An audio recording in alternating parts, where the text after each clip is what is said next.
Let's see if we can get this live. Ladies and gentlemen, we're live for Cigar Talk. My name is Brent Attaway, and I hope you are going to join us soon. I'm on the porch, going to be lighting up a cigar. I even got my drink with me today.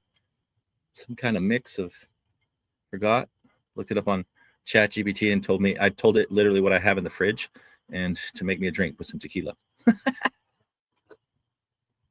Good times. All right.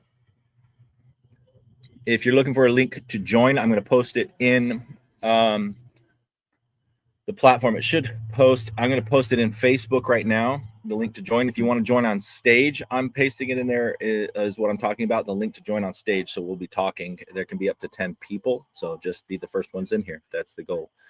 Invite guest, copy link. So I'll be right there. Let's see. See if I can get this. Hope you guys are doing good. I was looking forward to this. It's been a little bit. Been a little bit. Oh, whoa, whoa, whoa. A little bit. Streaming here. There we go. Whoa. There we go.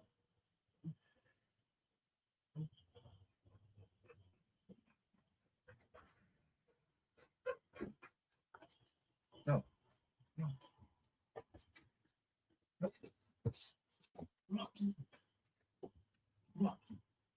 Good. What is wrong with you? You need to calm down. Dogs are getting in fights in the background and everything, guys. Hope you guys are doing good. I don't see anybody on here yet. If you are here and I just don't see it, sometimes it reads like it says 0 on here. Just leave a comment so I can see that there is a comment. I know you guys are here. I put the link on my Facebook page. If you're watching this on a different platform, I'll try to put it in here as well in the comments. I don't know where it leaves it though. And if I post it on all, okay, it posts it on YouTube. If you're watching on YouTube, it'll post it there as well. There we go. There we are. Sweet, sweet. I'll just chill here and wait for a few people to join us. Looking forward to this.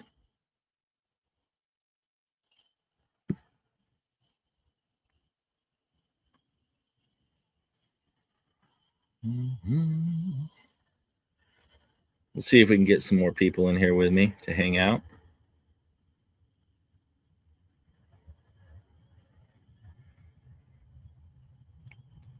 Got that freaking bugs in the background making noises.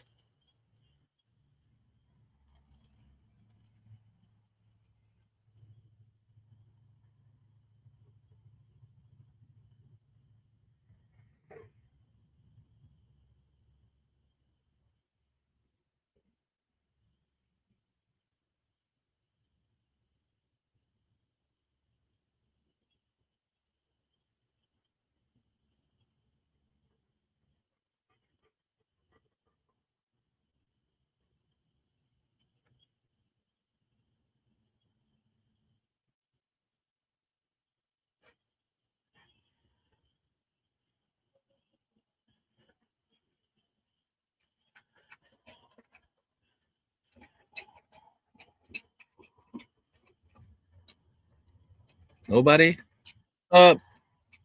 Ninja's here. The Solar Ninja. Go about this background, dude. Here you go. Now start talking. Oh, that working? Can you hear me?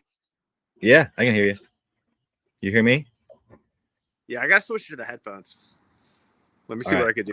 What's I don't know if it's working well. I was on headphones just a second ago. Yeah, they're still connected. What's up, man? What you up to tonight? Just hanging out, watching our dogs get in a fight. Hey, Landon, will you just take them all and stick them in a crate if they're going to be all jackasses? Man. Yo, hold on. I think I got it. What about that? What about now? There we go. What about now? Yes, that's right. look at this background. They're just randomly out here. This wasn't planned. It's just that was just random. Two silicon. I don't know where they came from at all. Snowboard and some. It was at a wakeboard. It's a wakeboard, yeah.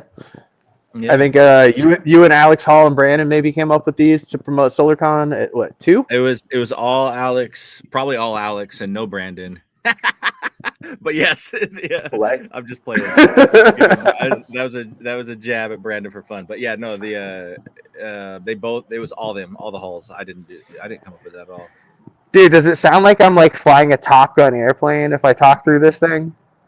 No, it's fine. Whoa. All It's right. not echoey or anything. I mean, it has it's not muffled either. It just sounds different. It's cool. It's clear though. I think it is. I wonder if we can get like a drink through. There's like a nose hole. That's good. I wonder if we could get a drink. Not worth it. That's good. The Hoss just had the baby. I know, that's crazy. It's awesome. It's a big deal, especially your first. Everything just seems more stressful, and you feel like everything's got to like go right. Oh my gosh, they burped twice instead of once in 1 hour. What's happening to them? You know, like all the random stuff that doesn't matter. Usually, it worries you, especially the mother. Sometimes the dad. But yeah, so Alex has got a whole nother life right now. Literally. I mean, she had the golden retriever. She's got some practice. Yeah. Kids is just as easy as pets. I hear it all the time. I have 4 dogs, and dogs are a breeze compared to children. A breeze. And I like children. I like to think that I'm pretty good at being a dad. Meaning, I enjoy it. I try hard at it. It's good. But dogs. Ooh, have we shouted out? Get married on one of these yet? Who got married? What? Your oldest son for getting married? Oh no! I thought I didn't hear. I didn't hear oldest son. I was like, wait, hold on, you weren't there? No, we haven't. Let's do that. Shout out to Chase. He is my oldest son. Yes, we have 2 sons, 19 and well, I mean, he's actually 18. He's turning 19 in May. Am I doing math right? Yeah. And so, and he just got married to Noelle, and I guess now Noelle Attaway, which is really weird. It's kind of cool. And then that was in February. So that's been just over a month. I think I want to say it was February 8th, something. It was Super Bowl Sunday, whatever that was. Oh no, I remember specifically it being on Super Bowl Sunday. That's why I couldn't be best man, obviously. Right, obviously. But yeah, it's really cool. They lived together for just over a year before that. So they've had practice of actually knowing each other for a year. So they are doing good. Now it's just more serious, It's like, oh, this is a lifelong commitment. Let's get it done. Not done. Let's get to it. There's no getting it done. I imagine Chase right before the wedding just programming like CRMX to like send daily like responses. He kind of did actually. So he had everybody RSVP through it. So he sent out reminders and updates where parking is and all that stuff as well. So he did do some marketing and automation and group and organization through the CRM that way. So that's always fun. That's good. What is what's the baseball league like for Landon? Is that it's been so long since I played coach and umpire. It's been so long though. Like I feel like it was summer for me. Is it coming up or is it past? Yeah, so in Florida and other areas like Florida, they all start the spring ball early. So he's already midway through their season of school ball, if you will. So there's summer, he does travel ball and he does school. Even though he's homeschooled, he plays at the local school here in a small town. It's called Liberty County Bulldogs. And they are how many games in? 7 games? I want to say 7 games in, 6 or 7. So they got another 6 or 7. And they're doing okay. I mean, he's doing good, but as a team, they're doing okay. They've won 3. They're not horrible, but they're not amazing either. So, but yeah, that's it. There's only 2 seniors on the team, so that doesn't help or 2 starting seniors at least. You know. Yeah, and it's the size of the school too, because like when I was going to school, we were 4A. I don't know if it's the same out there. We were 4A. It's not quite the same, but they're a 1A. They're a 1A rural, whatever that word is. Rural. Whoever made up that word needs to change it. Just something else. But yeah, so it's this 1A, and then you got 1A small town. In other words, and they're a 1A small town. It doesn't mean they don't play 1As. It just means it gives you an idea who you're going to play. You know. Yeah, our team did real well my freshman year, and then sophomore year they moved to 5A and just got destroyed. Oh, really? Yeah. It wasn't good. But yeah, before we moved up, it's hard with every sport. It's hard like that, though. You know. Go ahead. Before you moved up, what? Oh no, that was it. Before we moved up, we were decent. The band, I was also in band and academic decathlon because like I'm obviously a prime athlete. Yes, absolutely. The band, they tied for number 1 in the nation, and then next year, and then Cool. I passed graduating. I have no idea. Not really relevant. Football team, same thing. Yeah, that's awesome. Yeah, I've just noticed I didn't understand it in high school. I didn't understand the dynamic of what happens. I understood sizes of school matter and that size matters. But I also, what's up, Casey? Oh, CeeLo! What's going on, guys? We're talking about size matters right now. You came in right when I said size matters. We're talking about the school. Yeah, I was gonna say for context, we're talking about sports teams.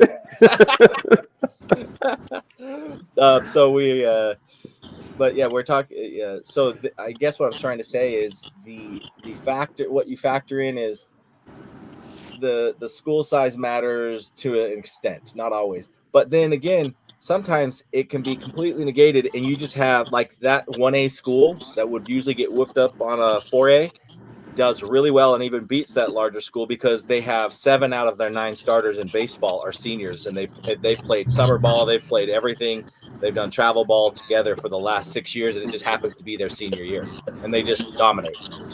But you get 1 year of that usually, you know, so you just don't know which year that's going to be. And so if you're the senior that year, I've noticed this, they say, yeah, we were good, we were 1A and we crushed everybody, but it's all out of context. It's like, no, 1A in general is going to get their butts whooped against a 4A or even a 3A. It's just that you happen to have a stacked team that year, you know, and it happens maybe 1-2 years in a row, and then you're back to losing 70% of your games. Bro, I was waiting to see if Devin Oaks jumped on when you said stacked, just after the other coincidences. But hey, After so our 4A, just timing. Our 4A team, if you were to look, or if you know much about baseball, Corey Kluber was on our team. Corey Kluber won the Cy Young. Oh, really? Maybe like 3-4 years ago, 5, 6. I'm not good with time. That's great. That's awesome. He was on that team, but because you're not winning games doesn't mean you're not going up there. Was Brent about to say if Coach had put him in, they would have went state? No. I was a football guy. I played baseball, but we were decent at baseball, and that was it. We were at Mountain View High School. Jake went to Mountain View High School in Orem, Utah. Yeah. What's up, Jake? What's up? Jake, check out this background, bro. What up? Nice. Mountain View High School, Orem, Utah, huh? Happy Valley. Yeah. That's where I went. Happy Valley. Mountain View. Jake, what year did you graduate? Like 2000? 2001? 1? Yeah. And I was 98. Yeah. You were 98? Mm-hmm. Geez, I was a freshman that year. Wait, I'm not the oldest? Wait, does that mean that you were in my yearbook my sophomore year? Yeah. That does mean that. You can go check that out. Did y'all not sign yearbooks like KIT, keep in touch? Y'all do that? Do you not know anything about follow-up, Brett? I wouldn't have known what KIT was at that time. KIT, what the hell is that? Is that slang for want to make out later? Okay. Especially with Jake. But yeah, that's the No, I didn't. So wait, Jake, no, you would have been a freshman. Yeah, Oh. 3 years. Other way. Wait. Yeah. 98. I graduated 98. Yeah, there's 3 years in Mountain View. Oh, so yeah, you were at Lake Ridge or wherever in Orem. Where did you go to junior high or middle school? No, Mountain View had 3 years in it, right? So I was a sophomore. 99, 2000. That's what I'm saying. You would have been, if you graduated 2001, you were actually 4 years because it landed on that. Gotcha. So that's why. Or else we probably would have known each other. But yeah. Hold on, Casey. Casey, can you do something for me real quick? Hold up 3 fingers. Like you just want to say 3. What is going on? Am I the only one that does this? All of you? Is this like some secret meeting I don't know about? I used to do that. It's When I was 3 comfortable, but that's can't give definitely yourself away. Everyone learned that in Inglorious easier. Bastards. Come on. What's funny is in baseball, you always do this. And I was an umpire. You would think I would know that. Baseball's this because it's too hard to see, to read between the lines, right? Ah, look at that. Oh. So what's everyone getting into tonight besides smoking cigars and on here? I'm heading down to go do a bike ride through downtown San Antonio. Oh, I was gonna hijack that and say that sarcastically because I saw your post. That's awesome, man. I got that would have been. I got Sophia here doing dirty work for me. Yay! She's doing your laundry? Oh yeah, this, that, and the other. She's editing Jake's long paragraph post and taking out the dirty words. That's the dirty word. That's funny. Well, that sounds like fun. I'm just doing this tonight. Landon had a game today and they won, so that's always nice. Oh, that's cool. It was a spring break in Florida, up in this part of Florida right now.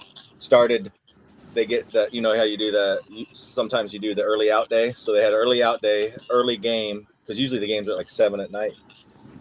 So that was Yo, Benjamin in the house. Hey, what's up, Ben? How are you guys doing?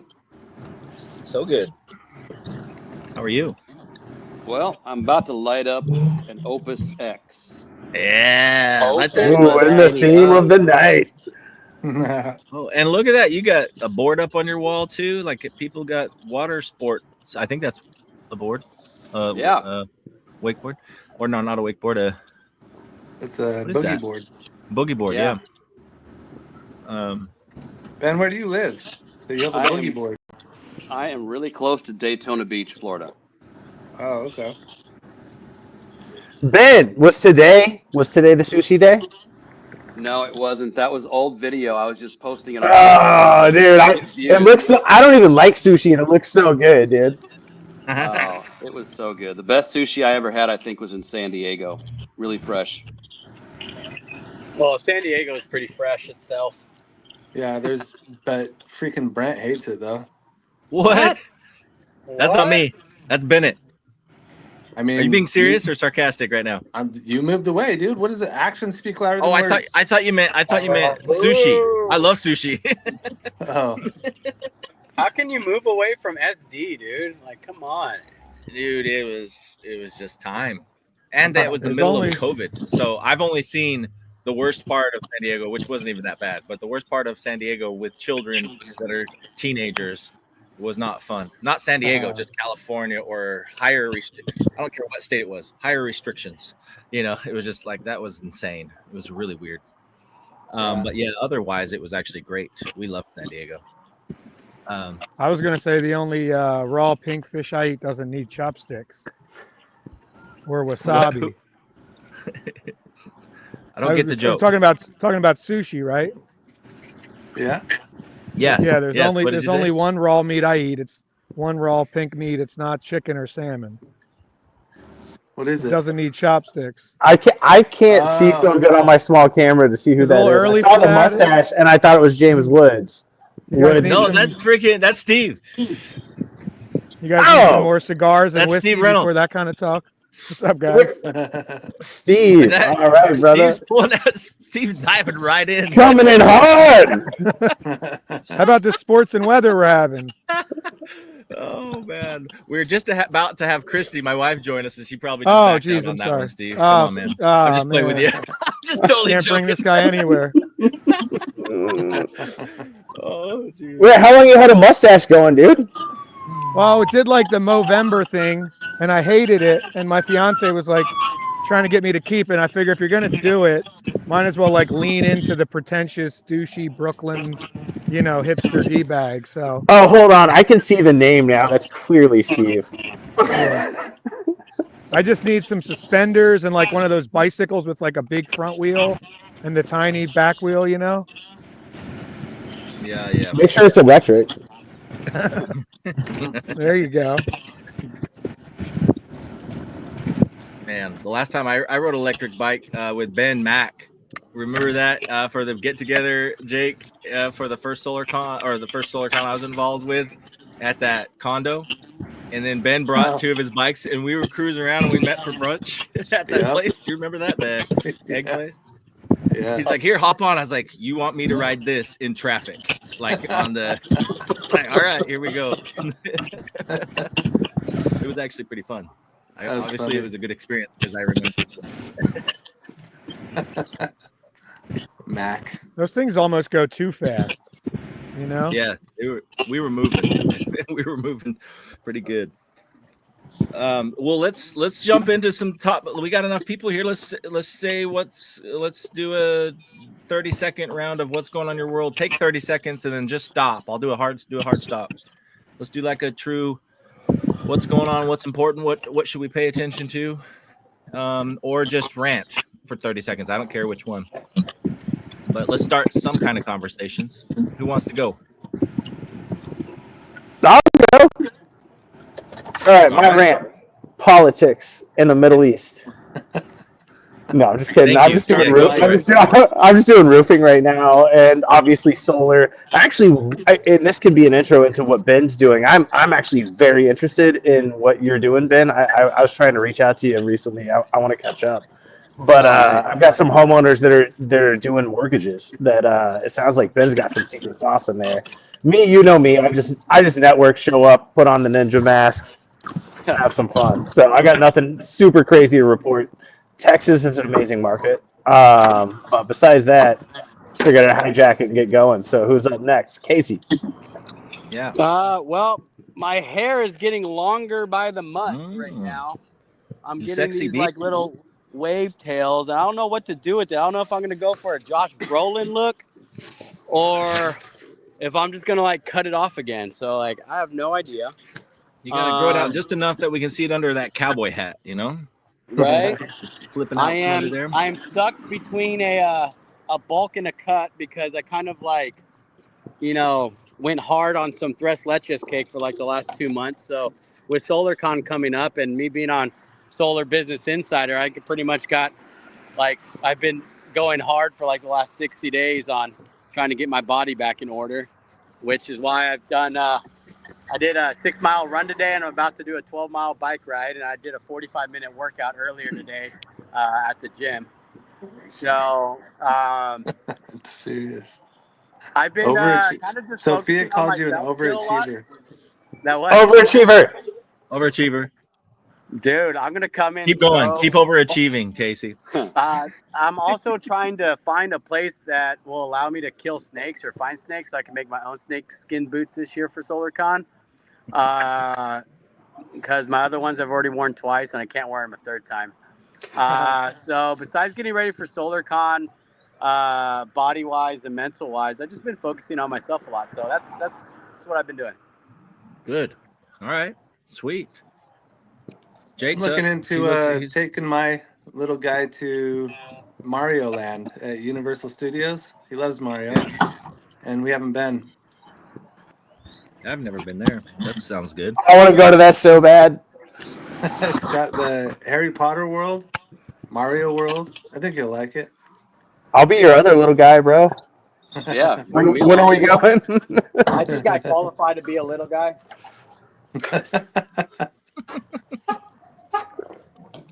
I think you do. All right. That's awesome. Yeah, Jake, we've been going down to Universal anyways, I won't.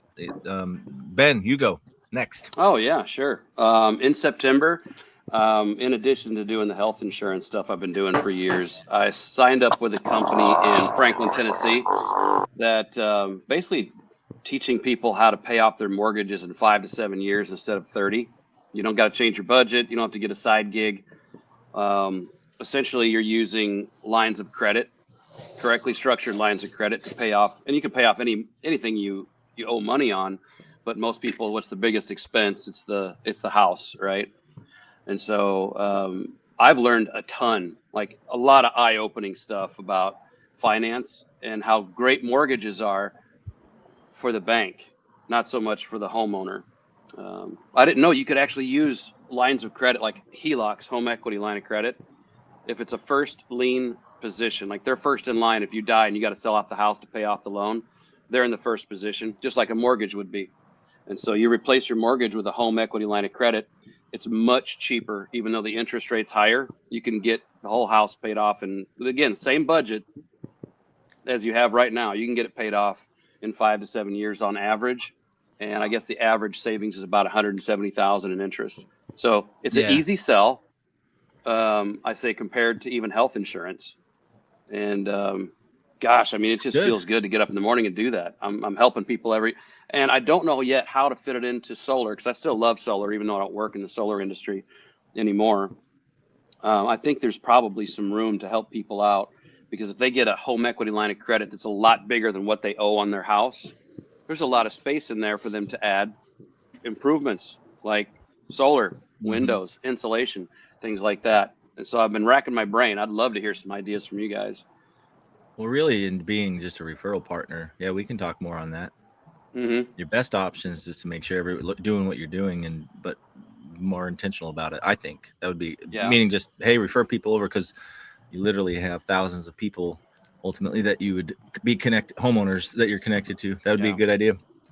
Well, I'd love to hear Jake's opinion too on this. I think, and it might be a SolarCon spoiler, so we don't have to go over it right now. PPAs have been taken over, but Ben, for purchase, my buddy used to do what was called a solar refi, and Jake, you will know him as well. And he would do HELOCs and he would do refis, and then you get a cash price, eliminate that gigantic dealer fee. Yes. So I can introduce you to him. I'll make a group text if you want. He built a whole model, and it can show all of that stuff. We don't have to go over it all online, but in the markets where purchase is still making the most sense, or people are wanting to pay cash, or they can't quite afford cash, but they have good credit.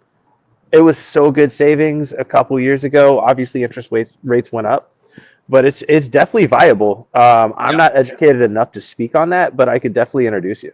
And I don't know, Jake, if you want to go into what you're seeing PPAs versus loans wise. Steve, I didn't mean to cut you off, bro. Let's do Steve's intro. That's my bad. Yeah, where's Steve? He's still here, right? Steve, you here, man? I think he had to disappear for a second. Perfect timing. Right back in. Steve, besides eating your favorite sushi each day, how are we doing? What's up in your world? Doing great. Well, he's talking about that high interest. I don't know. I think I got a phone call, so it cut me. It switched over. But I always do the highest interest, no dealer fee, and coach people to pay it off in 5 to 7 years, especially there's places with SRECs, to avoid the interest rates and the closing costs. But other than that, this week I had 4 installs, which is like, I think, a record. I had 3 in one day on Wednesday because some got rescheduled. This morning I closed a 20 kW. It was a PPA. It was probably better for the guy when it's a bigger system. And trying to get dialed up for the CRM. I'd love to pick your brain later about that, or the difference of like calling and texting. And I even got so stoked in the spring, I pushed myself to go and knock a couple doors around some of my appointments. And the fiance may be pregnant. That's also kind of exciting and scary, and kind of lighting a little bit of a fire under my ass. So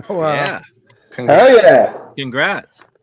I'm kind of excited but petrified. So I don't know if any of the other guys here have wisdom. I know, Brett, you've got like a small tribe of people in your family. Maybe it's totally normal. You should be feeling exactly how you're feeling. Getting excited and petrified is how you have a baby. You did good. Petrified is good. This is gonna be one of those talks, one of these Friday cigar talks. I can tell. I like it. How to react when you find out your fiance might be pregnant? Join us. 7 p.m. Join us. Bring a cigar Good, and man. liquor. Well, congrats on the four installs this week, Steve. Are you doing commercial as well, or how does that work? I know you're involved in commercial, but I don't know what capacity. Yeah, I do commercial and residential. I've probably been doing commercial 15 or 16 years with the so schools, cold storage, manufacturing. Those projects can take forever, though. It could be 6, 9, 12 months. Was doing a lot of stuff with the USDA REAP grant stuff, which was awesome. I hope that doesn't go away or get paused. So yeah, so residential is like bread and butter, right? We can control it. I finally found an EPC in Jersey that I'm getting like 2 and 3 and 4 week installs, which is like a dream come true because I was dealing with like 2 and 3 and 4 months. So that's exciting. Yeah, just chugging along. I'm just trying to. I want to maybe pick your brain offline or online or whatever. I'm not using CRMX anywhere near its capability. So I'm a big believer in like the old school analog. I've got, as you can see, I got my notebooks, I got my whiteboards, you know, I got all my reminders, but I still am leaving a bunch of shit on the table that I would love to automate and replicate. There's several simple ways. I actually do a lot of things analog. As funny as I like to automate everything. But yeah, I also think that's our generation of thinking, meaning our process, how we process things. When you did a lot of things analog, it's really hard to. I don't think you need to move away from it, or I don't even. But I get you is what I'm trying to say. It's like I'm just more. Sometimes it's just more organized. As funny as that sounds, analog than I am automating. I think like the technology is like short of AI, which I hope the robots don't replace us too soon. It's designed. I think it's like to amplify organic stuff. Like it's not a magic wand. It's like a amplifier. Yeah. And I don't know. I feel like there's something to be said, especially ups and downs in different seasons of like in baseball analogies, getting back to basics. You know what I mean? And just not overthink it and just keep swinging type deal. But that being said, there's a lot that technology can do, so that like basically the more you can do to keep yourself in money making opportunities, which is like conversations with potential customers. So, you know, the more you can do old school and new school to keep that going, because I can easily go on rabbit holes. As I guess my 30 seconds is I better pass the conch. But I get you know, it's easy to go like get to, you know, thinking about shit instead of doing shit. It is. Technology is the problem with technology. It leads you down to the next thing, and you're like, oh, before I start doing anything, I should do the next technology thing. So like it really is. By the way, Casey, I muted you just because you're on a good bike ride, so I don't want to. No, I'm just like trying to find a way to like jump in this conversation. I want to like talk about some cool shit. Let's do it. That's what I want. Yeah, I'm gonna let you guys know what's going on in my world. Real quick, the rundown. Child got married last month, so oldest child. That was awesome. Actually, it was more pleasant than I thought it was going to be. I didn't think it was going to be bad. I was just like, that was amazing. It was like spiritually cool to watch my son become a man. You know, I was like, wow, okay. And then Christy's birthday is this Tuesday. We're going to the Keys. She's going to try to convince me to move there. So good luck to me.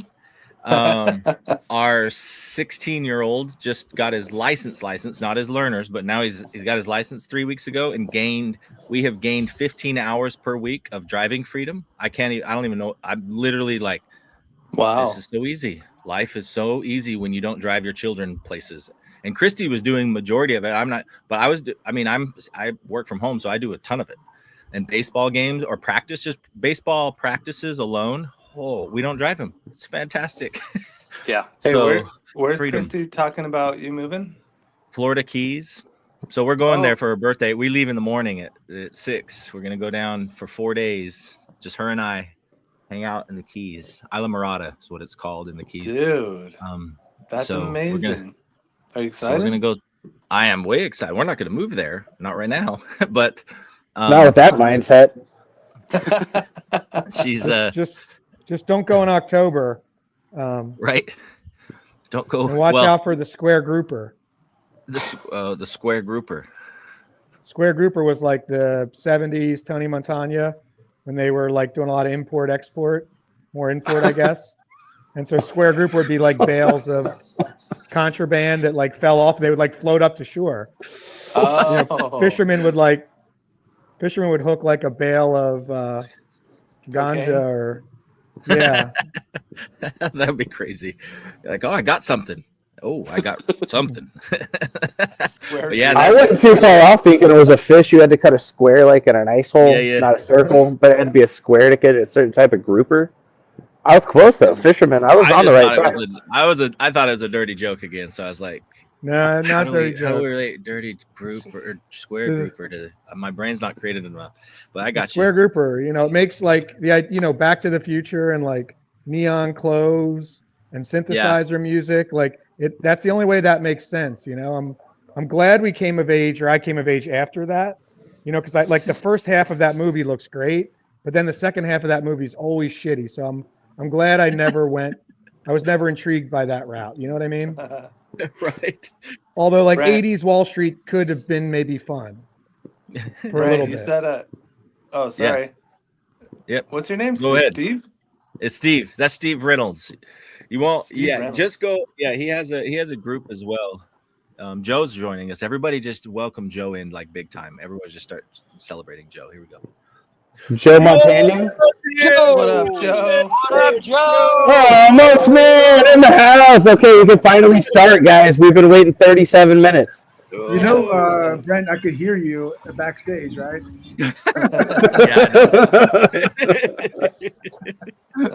It's not the same when you can hear it. I know, Brent, but it is the same. You weren't done listing your things. Your kid got married? Married. I mean, in other words, lots of good life stuff. And then business, we got you guys have probably seen, everyone here, the Solar Business Insider magazine. We launched that. That's really cool. That is a testament to using AI to launch a business, because literally have used AI to do the whole thing. Two people have launched a magazine. 2 people. And then, I mean, obviously everyone here is going to be helping at some point. Ben, I'll need you to write some things soon here, but I'll ask you. How about that? That was a bad request. Did you tell AI to put it out a month late? On a what? Did you tell AI to put it out a month late? No, that was human. That was human error. Just messing with you. But yeah, that's good. We got the solar business, so that's actually really good. I'm excited about that. And then SolarCon, I wanted to talk about with you guys at a different angle. Obviously, we'll talk it in the direct angle from going. Jake and Joe are here, but I'm excited for SolarCon because this will be 4 years. I got all my stuff reserved. Everything's done and paid for. That's cool. When you know what I'm talking about. All you guys, when you're like, okay, I got everything. I don't need to like think about it. I just need to show up. So I'm excited about that. All the little things are reserved and good to go. So now it's just moving along. CRMX is growing steady. Nice. We got more of that, more things in the works there when it comes to solar and branch.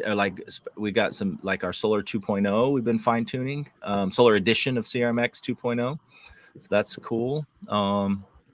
That's really it. I've been just focusing on that. When are we gonna launch the Solar Business Insider podcast? What do you guys think we should have a Solar Business Insider podcast? No more podcasts. I think the world's reached peak podcast. Peak podcast. I don't want to hear anyone else's opinion from their mom's basement. I want to hear the best of the best, curated in a magazine from people that are doing it, not talking about it. I have such an aversion to podcasts. I can't stand it. Anyway, that's just me. Hey, by the way, welcome to meeting Steve, everyone. Hey, Steve. I'm gonna start like glad you're a fan of the podcasts podcast, my friend. now. Yeah. Steve is probably one of the most friendly dudes that I know, actually, but he may come across the opposite of that. Yes. He's probably he's actually very agreeable too, but he likes probably get Steve on a podcast. Yeah, I think so. We should get Steve on a podcast. Yeah, Steve, you want to be on my podcast? There we go. Yeah, maybe I'm just like a hater. Maybe I'm just jealous, you know? What you resist persists. He's like, there's a different side to this. Now I can speak. I love him. Brent was just talking about having the podcast be called the Mustache Broadcast and highlighting people like James Wood and yourself. And he only has one speaker. We're gonna need you. I mean, it sounds good. I guess. Let's pause for a second. Sorry, let's pause. Look at everybody's cameras real quick. You got Steve in his basement, Ben in his basement, me in my basement, Joe in his basement, Jake in his basement. I'm doing air quotes if anyone's not watching this. You got Ninja in his basement, but we can't do podcast, Steve. Gosh, what the hell? I guess this is kind of a podcast. I guess like I don't know. My thing is like I guess it's cool that people have the patience for like long form content, and it's good that people want to talk about stuff and be kind of unfiltered. Like this is cool. This is a conversation. I guess I'm just kind of like I don't want to be a hater or whatever or curmudgeon, but I feel like there's just so much like just everyone, and I guess I'm guilty of it as well, right? Maybe I'm hating on myself. Just everyone blathering their opinions. And I kind of want a filter of like, I want to hear the best of the best, like in a library from experts. I don't want to hear like, you know what I mean? Like, it's just, I don't know, like democratization of information is cool, but amplifying like kooky conspiracy theories and just lazy thinking is kind of, I don't know. Anyway, I like that. That's actually the you must not be on social media then, because that's pretty much all the social media. I think that's what he's saying is social media gets insane with opinions. It's great for Nick business. Still here because I can't see him. He's ninja. He's being a ninja. Steve should start a podcast that's called Nice to Mustache You. Goodness, we got dad jokes galore going on right now. Well, Joe, what's Joe's turn? Let's do Joe. We took like 30 seconds, maybe 47 seconds to hurry and say what's going on in your world. What are you doing? So we all can have talking points / ask each other what's going on. I'm getting hit up left and right in every corner about SolarCon. I've been like that, but then when the free tickets announcement went out, I mean, I'm just back to back all day long meetings, people asking about it. So I think for the next 3-4 weeks, I can't do anything else. But I have been working on community solar for the last probably a couple of months now, really getting into it. And it's a game changer. It's one of those things that really complements rooftop solar, and it helps so many people that are not getting help right now. And it could be a great answer to a lot of problems in the industry. So I'm excited about it. I think community solar is probably going to get bigger and bigger and bigger as we actually grow as a industry.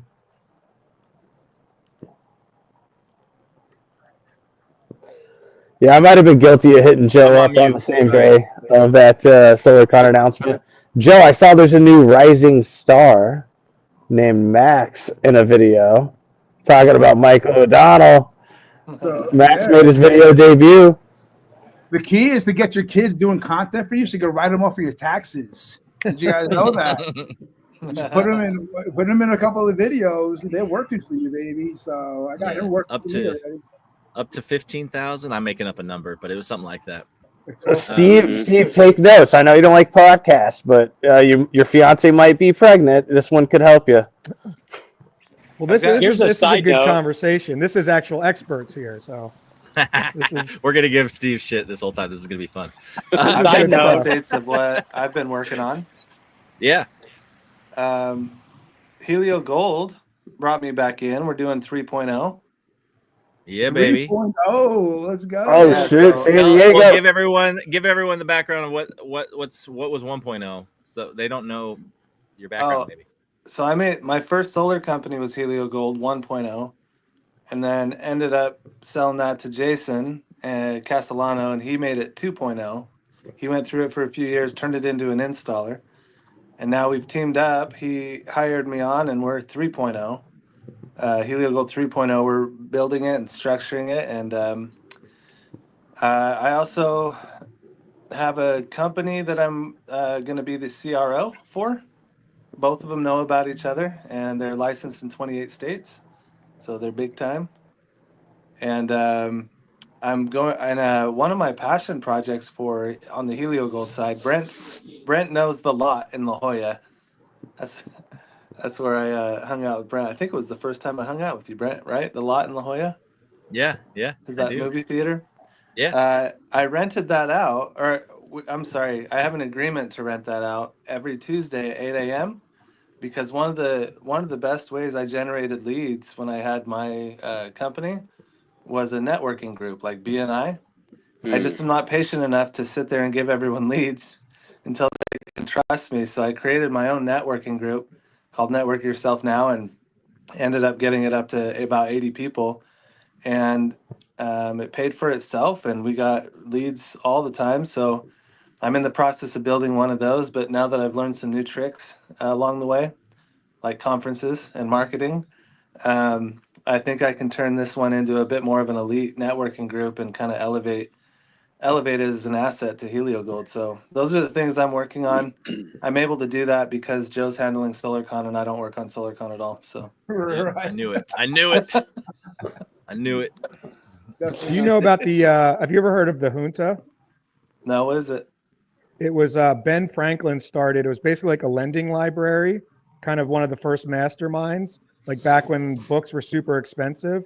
And so they would do like a lending library, and what you were talking about, like an elite networking mastermind of people that were like the town fathers of Philly or whatever. So they had the first library, the first fire department, and basically just like like-minded people brainstorming and getting shit done. Like probably you've all read the what's the dude the Napoleon Hill guy with the masterminding.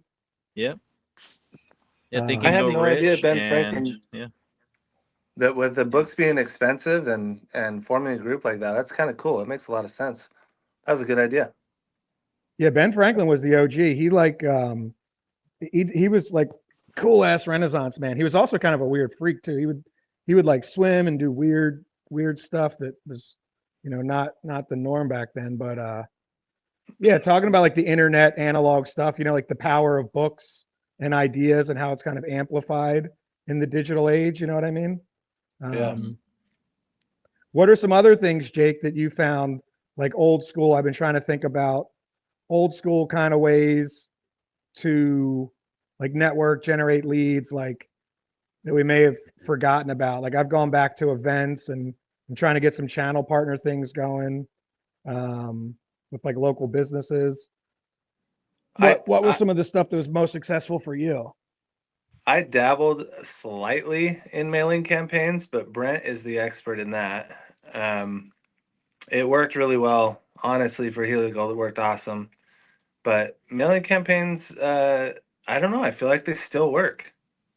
Yeah, they I do. still get things in the mail and I open it. I'm like, they got me. Explain what you were doing though. I mean, I'm just going to shortcut it so you know what I'm talking about. And then go into detail. But this is actually good. Everyone I think should try one of these because it's inexpensive too, compared to a lot of things you can try for $1,000 or $2,000. But you targeted a neighborhood. You didn't just not just a neighborhood, a type of customer. At the time, it was a prime thing. You know what I'm talking about? Yeah, the manufactured homes. Yeah.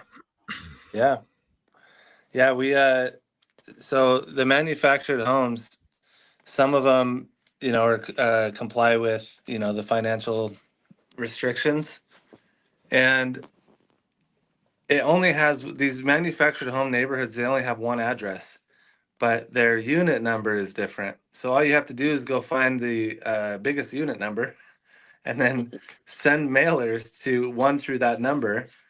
And but we did yellow letters, and I did have some jobs in there that I had completed, so I listed those out. And there must have been only 50 words on an entire legal letter of paper, the less the better. I found through my buddy Neil. He taught me that.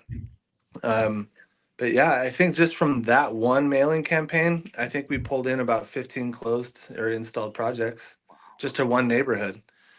And then we tried another neighborhood, same tactic, and literally got zero. So I didn't realize that there was such a method to it, but Brent has some strong insights to those methods. And an analogy that I use that he taught me was mailing campaigns is like baking a cake. Brent, do you want to say it so I don't butcher it? Well, it's you have the recipe. I learned that from Tony Robbins, how he explains it. But yeah, when your recipe, you got all the correct ingredients. Just because you have the correct ingredients, if you mix them in the wrong fashion or in the wrong order, it is a whole different cake that tastes like shit. So you really do have to take all the right ingredients, and then the ingredient in this case was the neighborhood you hit. Like, oh, I'm going to do that over here, and it doesn't necessarily work the same there. So you have to figure out why. Now, do you have the answer necessarily? No, but you just got to say, okay, I can't put 2 tablespoons of butter when I'm in Utah up in the mountains at 350. I have to do it at 450 because of elevation and this. You know what I mean? So the neighborhood, it's the same concept. You're like, oh, I got to tweak this a little bit. Not a lot, but you have to try again at a different angle. And yeah, that's it. Just don't go thinking you can do a supply. Go ahead. One of the coolest things that I remember learning from you was, and I don't know if it's secret sauce or if you're still doing it, but the 3D mail was super cool. If I got that, I would open it 100% of the time.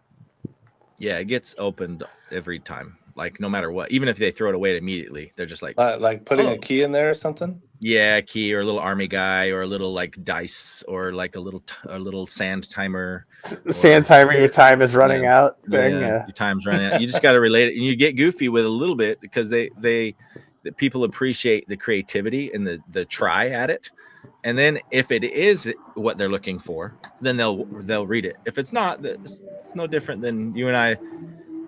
I don't care what Apple could put in front of me. If I don't need another Apple thing, they could almost give it to me for free, and I'm still going to say, well, not right now. I already have all of it. Thank you. So you see what I mean? Like, you're not going to win just because it's perfect. Doesn't mean everyone's going to say yes, but you're just getting that. The 3D mail does that for you, is what I'm trying to say. But that yellow letter that Jake is talking about is the next best thing without doing 3D, because the way that you typically send a yellow letter feels like personal mail. Like, what's this? So they open it because it feels personal. So, and when you do it in that type of neighborhood, I know you can go get like you can hire thanks.io will do literally handwritten. It is handwritten by pens. You guys have seen those little machines. They're hooked and they'll handwrite it. Like, that's thanks.io, and they'll write it on a card and a greeting card, and that's good. But when you're only doing it to 100 or not even 100, like 82 homes, you can handwrite them. Somebody can handwrite them. So like, it's not like you have to go get thanks.io and get fancy either. That's one of the examples of what Steve was saying. You don't have to let technology get in the way to just be like, I'm going to send out 80 mailers into this neighborhood and hopefully the right recipe.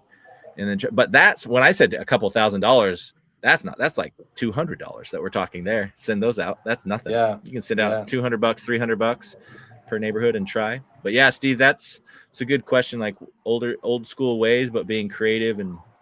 But the nicer thing now too is it's just easier calls to action. Like even just putting a QR code, a phone number for them to text in. I would say phone number to text when you're doing a handwritten, when you want it to feel personal. QR code's cool as a follow up, I think, just to see, all right, you didn't respond to the text. How about scan this QR code letter, right? But there's cool things you can do in there. Letters. I think there's really also, yeah. Have you heard about that thing where you can get something on like the post office route and it's like super cheap? No. What do you mean? Like a flyer? Like fixed cost? Like a fixed cost, $1.50. Hey, Landon, will you grab that? Keep going, Steve. Yeah, I think it's something that's really cheap. Someone told me, I never did it, but if you get on like a mailman's route, you can get postcards for like, I don't know, 15 cents or something, because they're like already there. They're already doing that route. And so I was thinking, like, I've been, I don't know, probably virtual for like 7 or 8 years, and like haven't been in a house in 8 years. And I have this local guy that's getting me 2 and 3 week installs is giving some leads, and he's like, adamant that I go in person. So I'm like, all right, instead of being whatever in my own head, let me get out of the house. I'll go. I'll knock the neighborhood a little bit, even though that's not my forte. And like, so I'm thinking I have an install, right? And I'm thinking about doing all the stuff that I like read about and talk about of like, okay, now's the time of like yard signs, send mailers. Back in Solar City days, we used to do like solar parties, like Tupperware or whatever, and sun raising, right? So I'm thinking, why not spend some money and get a freaking ice cream truck or whatever to like lure, not to sound creepy, but to lure the kids so I could talk to the parents. You know what I mean? Because all the like the psychographics and demographics, same thing probably with digital marketing, right? We think like, oh, it's the Tesla person that does yoga and is into the environment. And it could be like the actual, like, how pixels track, clone people or whatever. It could be not even that at all. Like it's someone that wants to save $20 that whatever, some guy in the mountains or whatever it is. And so, but the biggest indicator is when someone in the neighborhood does it. You know what I mean? That's when it like becomes real. So I really want to like hyper target on like mail, digital. I know that like, do you know how to do that like geofencing thing? So you can shoot them digital things, like really hit a neighborhood up hard so that I can like go in person, go digital, paper, flyers, like, I don't know. Anyone have success or You need thoughts to on get like, with iHeartMedia. I did a campaign with iHeartMedia back in 2022, and they did the geofencing on cell phones for people in the area looking for solar. And so what it was, anyone that had the iHeartMedia app, had the email downloaded, was able to, you know, um, uh, Is he communicate ringing with his iHeart. bell while also talking and riding his bike? Of course, He bro, is. multitasker. Come on. And so basically, I did this campaign with iHeartMedia, and what they did was anyone that inquired about solar, okay, or talked about solar, they have ways that obviously Big Brother, they'll start pulling it up on their app, and they would geofence San Antonio, and Delta would pop up.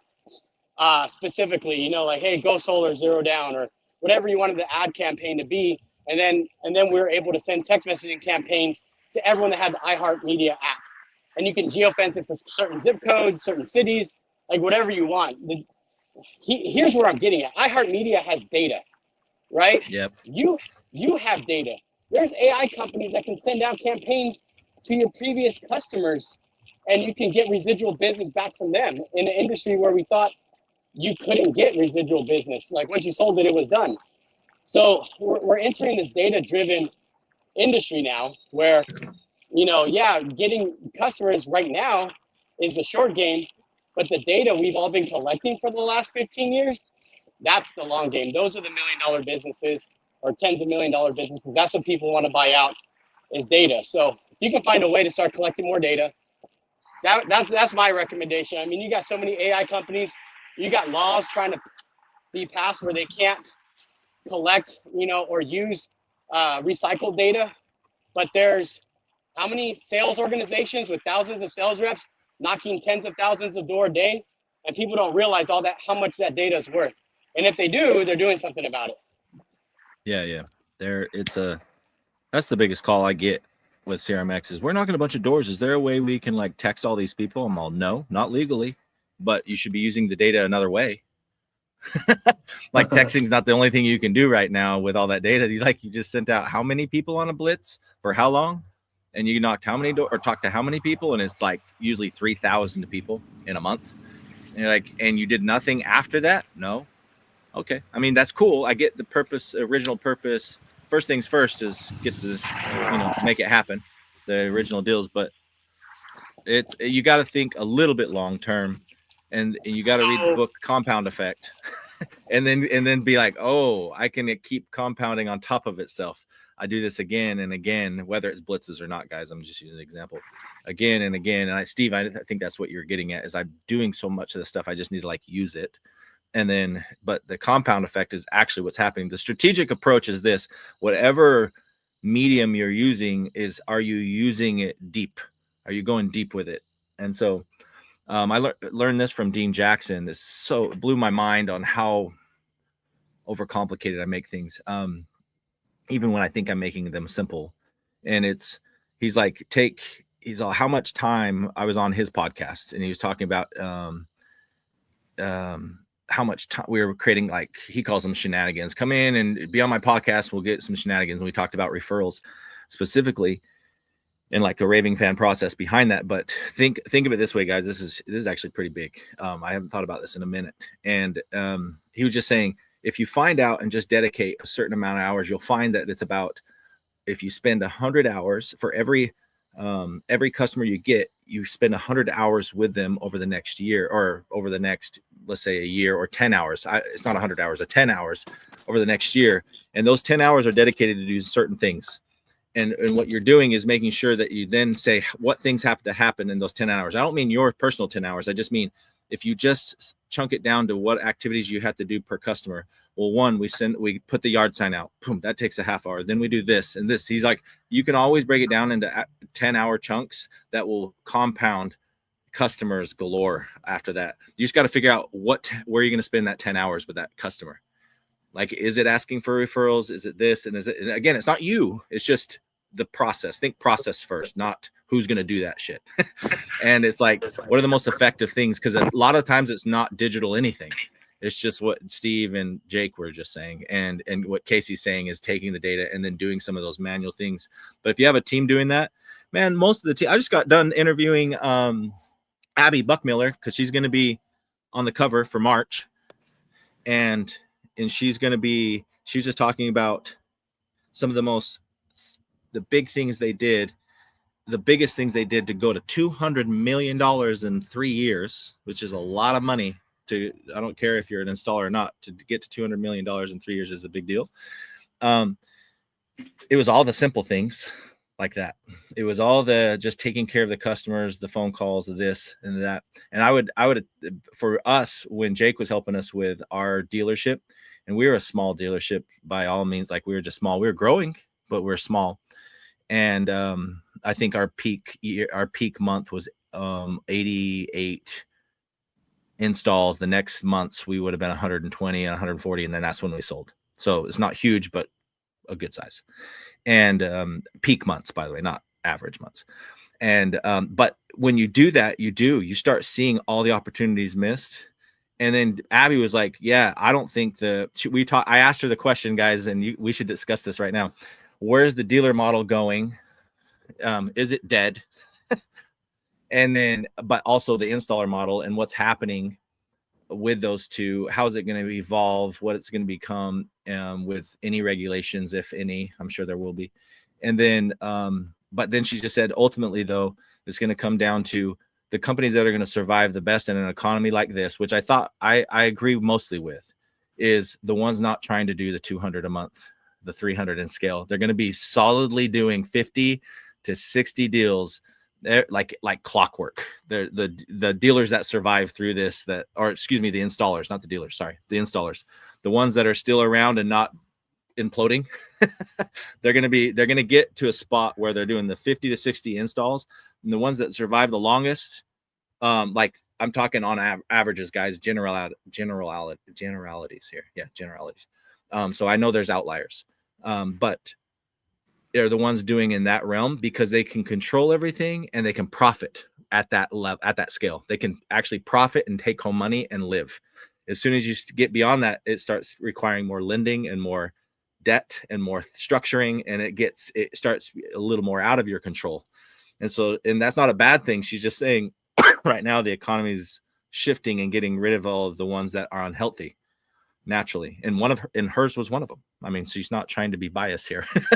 So like Empire was literally one of them that they scaled. She by the way, I'm trying to throw in a lot here, I guess, but I'm excited about that interview with her because I'll have to go into that in a minute here, but sticking with the topic of dedicating, like picturing, guys, I hope you're replacing 10 hours with whatever you want. It could be 5 hours, but if you think in increments like that, think of what you can do with one customer.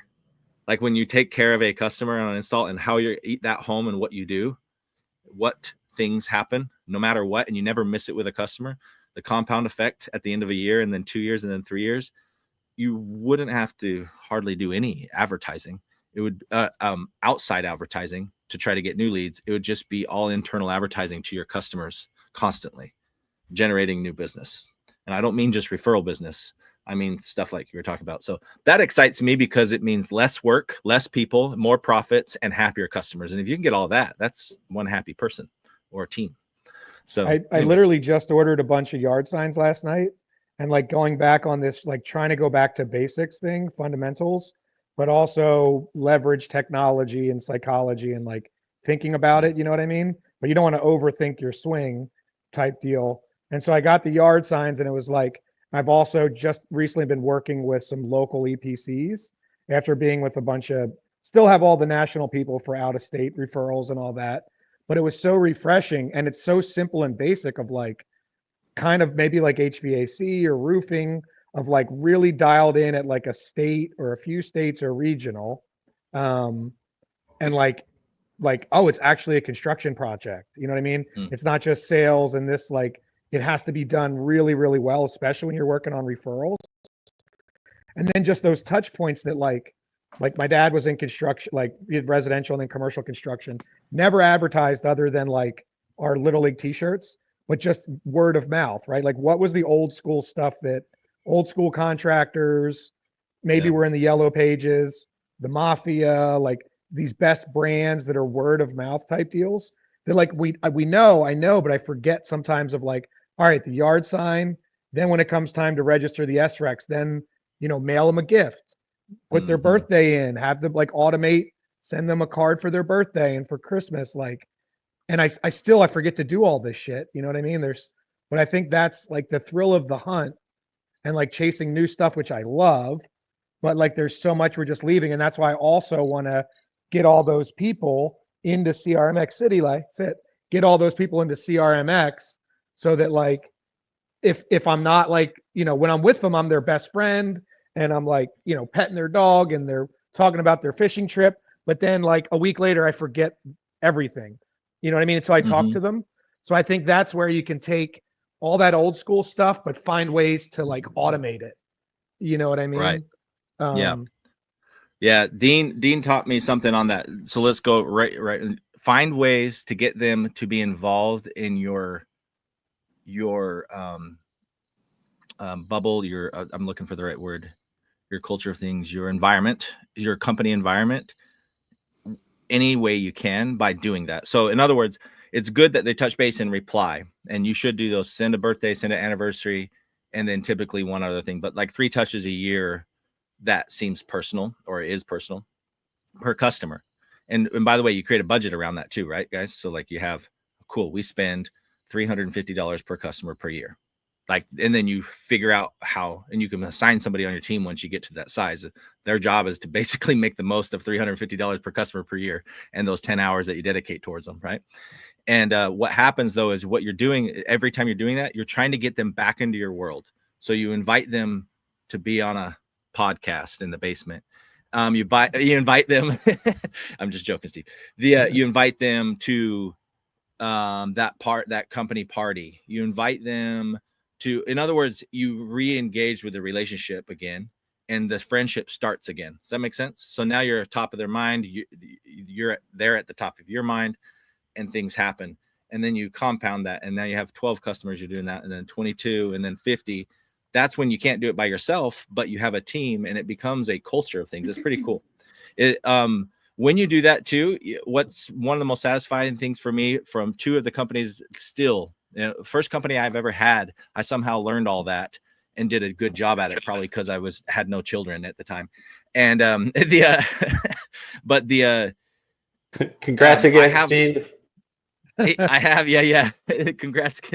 Yeah, seriously. We had I still have employees, like W-2 employees, type employees, I mean, where I still get messages from them. This is when I was 24 years old, and they'll still message me and saying that was one of the most fun companies I've learned and enjoyed that culture. And I wasn't even the one doing it. It was because we were taking care of the customers so well, and they saw that I cared about it, that they were assigned to it, they just loved it. They're like, this is actually cool. I didn't care if I got paid that much. I just loved taking care of the customers, and everyone was happy to work with our customers and our team. So I don't know. There's a lot of power behind that. So anyways, I think it goes deep like that, right? The burnout is real, is what I'm also getting at. You guys ever feel that? The burnout of when you're chasing customers and you're just like, I can't keep chasing customers or new customers, the new blood. You're trying to get the new leads all the time. Yeah. Never heard of I it. feel that burnout. For sure. I don't like it, and some reason we still do it. I don't get it. The thrill of the hunt is not that thrilling. You know who else we need on here is Earl Capule. He's the man at handling those. I know Brent, you know him real well. San Diego Jake as well. And Joe. Everyone here, I guess. I think Brent might know him the best. I mean, Earl, he's another San Diego runaway. Yep. Well, and now he's Texas. Now he's a Florida runaway, and now he's Texas. Wow, that's because he came to the best state. Yeah. It's originally Hawaii. It's sad to watch my friends go from happiness and progressively get more sad in their lives. Fuck you. I love it. But yeah, that's Earl. No, Earl's masterful at that. And actually, ask Earl when Earl's challenge, just like anybody else. He actually has some major challenges that he's been running with in the family and deaths and all this kind of stuff. And it's not easy. And when he moved to Texas, right recipe, right time, right thing for him, right? He's been crushing. He's been doing better than he's ever done in solar, ever, right now. Ever. I'm just like, gee. And a lot of that has to do with the team he's with Melissa and Glide and all those guys. Like, a lot of that has to do with it. It's the right recipe for him. Dude, I think Shoddy posted like 40 deals. I don't remember Earl telling me 40, but I know he's up there on them, dude. Like, he's got to be approaching that now, because he was 27 deals in December, or no, January. So, dude, that team has got. Speaking of secret sauce, Steve, if you're looking for other old school methods, the same thing everyone's touched on is culture, bro. That team that's helping him go up with success, it's all culture. It's leadership, culture, and old school techniques. It's not AI. It's not all the other stuff. I haven't been in their team, but my guess, you guys tell me that know Glide and Melissa well, is my guess is it's a real, genuine culture. It's not. They're doing their best to stay away from hype. They have their own version of hype. Culture is everything. My company has the best culture, and I'll shout it from the rooftop. Remind us all what you do. Oh, I'm in tech. I sell software to hotels. But it's a startup, and I mean, they've been around for a few years, but the culture is it's amazing. I've never gone to work. I mean, I work remote, but on a Monday and been like, shit, I don't want to work today. Like, not one time. I've been there 2.5 years. It's just awesome. It is awesome.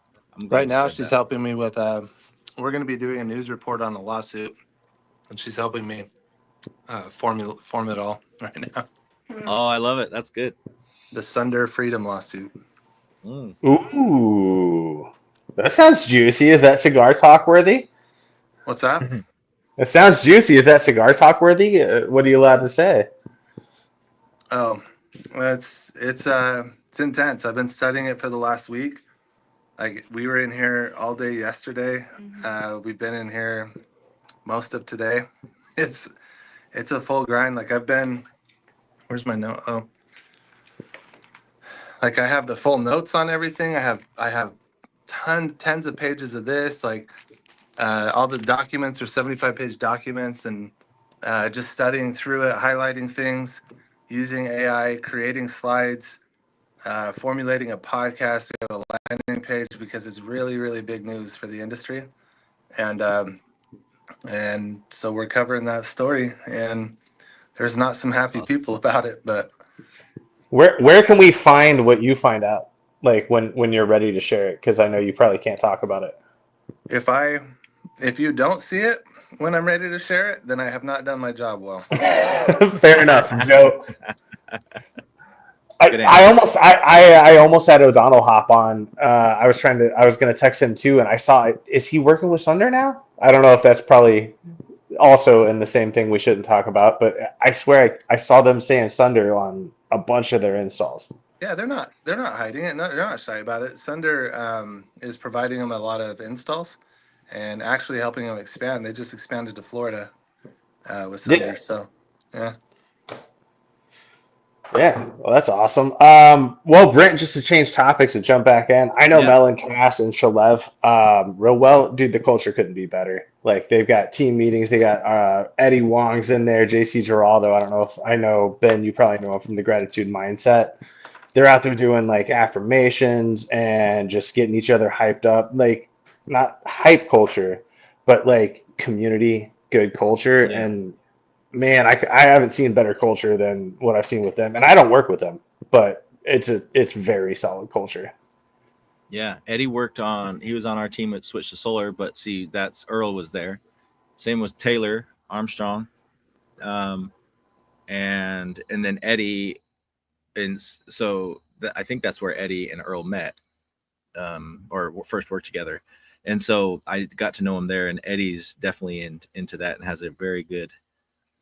Everyone has a pace that they would like to work at in a culture, and culture matters to that pace, meaning like the grind you're willing to do, and it keeps you willing to grind, just like everyone has been saying. Like, it's even in the tech industry, even in the boring software sales tech industry. I'm just giving her crap. Ben and I are like itching to say pace of peace right now. I know, Ben, I can hear it in your head, dude. We're itching to say the pace of peace, but that's awesome. Yeah, well, y'all will never guess where I met Eddie from. Joe, you'll never guess. It was poker. Oh yeah. Joe and I met through a poker game a long time ago. That's an old story, but yeah. Half of my industry contacts were like originally from like random poker stuff for fun. It wasn't even much money. Joe, what were we playing for? Like $20? But it was just like, that was the coolest thing. Joe hosted this thing, and I think, dude, you should bring it back.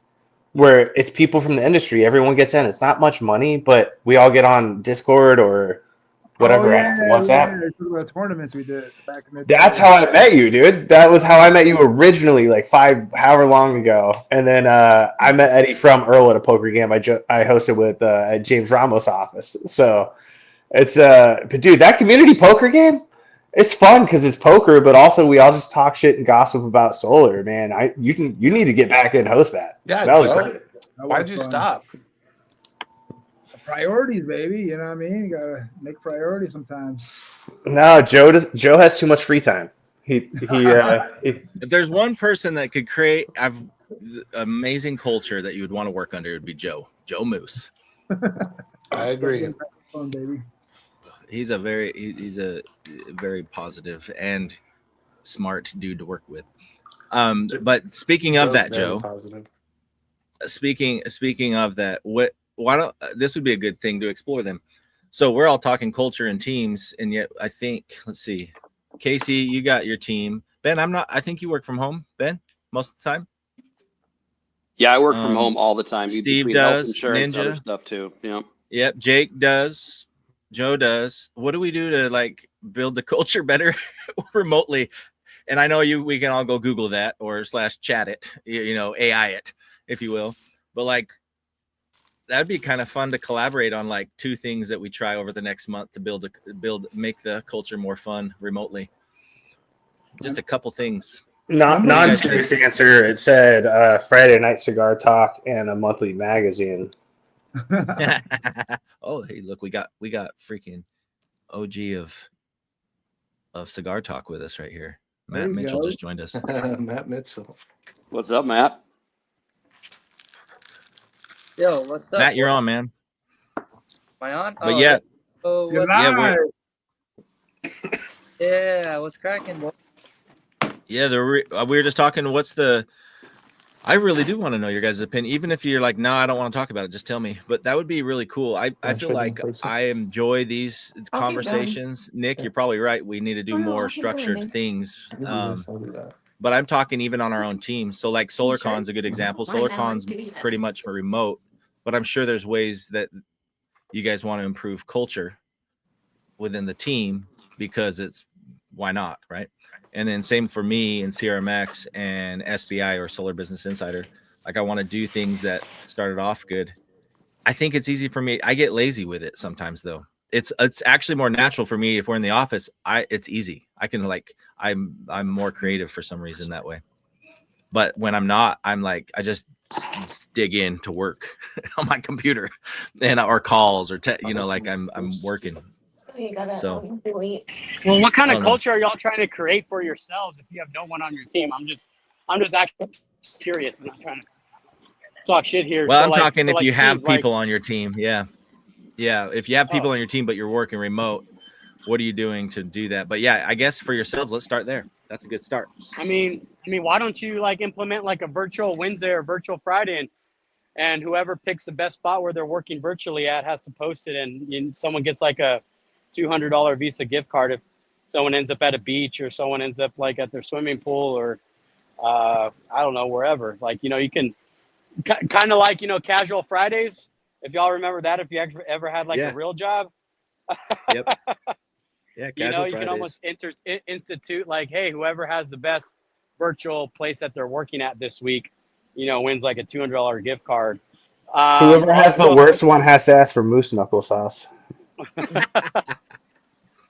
Right. A good culture, you don't need to give away money. I don't think you need to give away any money for a good culture, right? That's the easy way out. Tell them how you get good. Casey, what do you have to say about that, Casey? Don't let him shut you down. Well, I think it helps to kickstart things, but in the long run, yeah, people should just want to do stuff. But if you have no culture and you got to kickstart something, money is a great way to kickstart. Mostly people are money motivated, whether it's $50, $100 or something, right? Or give them a free subscription or whatever CRM that they got to be using for your company. I mean, I don't know. Yeah, or the free shoes. I was always surprised by how people work hard for a pair of Nikes or Adidas. Bro, it's insane. You could offer them $1,000 of free shoes. They'll take free shoes every time. Guys, that stuff does not work with me. If you tried to offer me free shoes, I'd be like, go to hell. Like, I'm staying home. That stuff's helpful. I'll be honest, if you're working virtually and you have a team, like there's sales organizations with 1,000 people that have the sickest swag. If you're virtual and you have like 4 people, they should be decked out in your shit, like with the top of the line stuff that you can buy out there on the market just to create that, and just send it to them. Like literally just send it to them, fucking like a 90 or something, like for if you have women, that way they can just stay in it all damn day and work from home. Something comfortable, like those little desk gadgets or accessories that y'all, I mean, I don't really have like a desk I work at, so I wouldn't know. Like, I don't know, squishy balls or something like that for stress relievers or something, like, I don't know. Like send them a bunch of stuff that just has your company branding and logo on it. Like send them to dinner like once a week. Yeah. How do you guys get recognition? Like when someone does well, how do you guys recognize each other? Like in your world? Who? Like anyone who's trying to build culture. Like at our company, we use Slack to communicate, and we use Bonusly, which is a way like you give somebody points and it goes towards money, towards any kind of gift card, and you put in like a note, like what it was that they did that you wanted to recognize, and the whole company sees it. I think it just depends on what drives your salespeople, but a lot of people enjoy recognition, whether they like want to admit it or not. And this is a platform that we use to recognize people. You get points that the company gives us every month, but it goes towards a dollar amount. I don't know. I feel like a lot of my peers, they thrive off of like recognition. There's a channel where you post when you've made a sale. Yep. I think that's just one thing. Right. Like, we that's innately probably what like it to comes be down appreciated. to. What's that? I think that's what it comes down to. Is I'm probably ripping on the wrong thing. I'm thinking it's about the shoes, but really they like the recognition of winning the shoes. Bingo. And that's what we. I mean, recognition can be anything. It just depends on what your company does, right? Like, I mean, shit. I mean, you can even have like a Monopoly pot where whoever shows up a minute late, they got to put $1 in the pot and they got to Venmo it. And at the end of the month, someone who has the best recognition for something gets that pot. I mean, I don't know. I'm just, I love that. That's great. I don't want to rip too much from like the halls, but yeah. Oh no, keep going. Sorry. Oh, go ahead. I've been rambling a bunch here. Did you? Oh, go for it, bro. Turn us on, Matt. You just got here. Who is that? Whoever's talking. Well, I was just saying, like, in terms of like self motivation and team motivation, it's the same kind of thing that motivates customers, right? Like the psychology, where whether it's like the campfire or the digital campfire, like we're social creatures. Like we're like our operating system is like 150, 200,000 years old. Like we're cavemen and women essentially, and like we think we're the iPhone 10, but we still have these primitive emotions, and that's what all like advertising, marketing, the best brands, like movements, that's what they're really building on is those deeper things, right? Like the deeper emotions. And I think when you're also mentioning just keep fun. Uh-oh. You might have got a call again. That's the way to end it, though, right there. Perfect. We lost him for a minute. Really I mean, I like this view of Jake Hess way better, just so you guys know. He grew a ponytail. Way. I love it. Well, yeah, no, thank you. You nailed it. It's recognition. I think if we had to put it in one word, it'd be building a better culture would be how do we create a better process around recognition and have fun with it. And just to touch on that, because she's absolutely right. That is the perfect answer. Is you have to understand what people like feel or want, the different like love languages that books. Yeah. Whatever. Yeah. I'm not going to go into it, but like if it's recognition or whatever it is, you need to understand like what makes the different people in your company feel more comfortable and feel better. Who's that? It's Nate. Yo, Nate. All right, let me bow out. Nate, do an intro. My name is Nate Roselle. I am president, founder, and one of the partners for Inspire Solar in Texas. We're a pretty large sales org out here. Yeah. Nate, where did you come from before solar, so everyone understands? I've been in door-to-door sales for I'm a dinosaur. 22 years. So any product you can think of, I've sold. I started in energy deregulation. I've sold water filtration, alarms, cable, all of it. Yeah. Pivoted to solar. I want to say like 4 years ago, and solar has been a game changer. I mean, obviously, the industry is a bit at risk right now. There's a lot of bad actors that have kind of perverted the industry, and there's a lot of greed going on. But it's a great industry to be in. Yeah. Well, good to have you here, man. This is the first cigar talk. Yeah, I was going to message you the other day because my son's going to be born on Wednesday. I was like, man, I need to join one of these. I'm about to have a son, so. Yes, I know. I've been watching you. I've been like doing all the hearts every time I see you announcing stuff. Nate, what part of Texas? Pregnant, and now you're having your son. That's been I can't believe that's been 9 months. Yeah, I'm right now. I'm north of Dallas. I'm in a small city called Melissa. We have offices all over the state, but bro, I'm in Coppell. Okay, cool. But yeah, no, I was just curious. I've seen your name pop up a bunch of times. Brent's been throwing up a bunch of hearts at you, so I always get jealous. Nate's a silent boss, which is probably why he's the boss. I say the boss. I don't mean of his team. I mean, he really does. They work smart. From what I can tell, everything they do is work smart. He worked quietly, which gives you no surprise why they've stayed diligent in what they're doing. I'm going to ask Nate a hard question based on what he just posted. If he's going to answer it, not a hard question, a juicy question. You just posted something about losing some people. What happened? Well, so yesterday I posted a story about myself, and 3.5 years ago I got COVID really bad. At the time when I got COVID, I was 312 pounds. So it kind of like completely changed the trajectory of my life. But whenever I got COVID, my wife got COVID, I got COVID, my in-laws got COVID, and my father-in-law passed away from it. So it just completely changed a bunch of things in my life. Wow. Yeah. Wow. Well, I wasn't even asking about that, but that's even more serious. What were you talking about the post yesterday, or?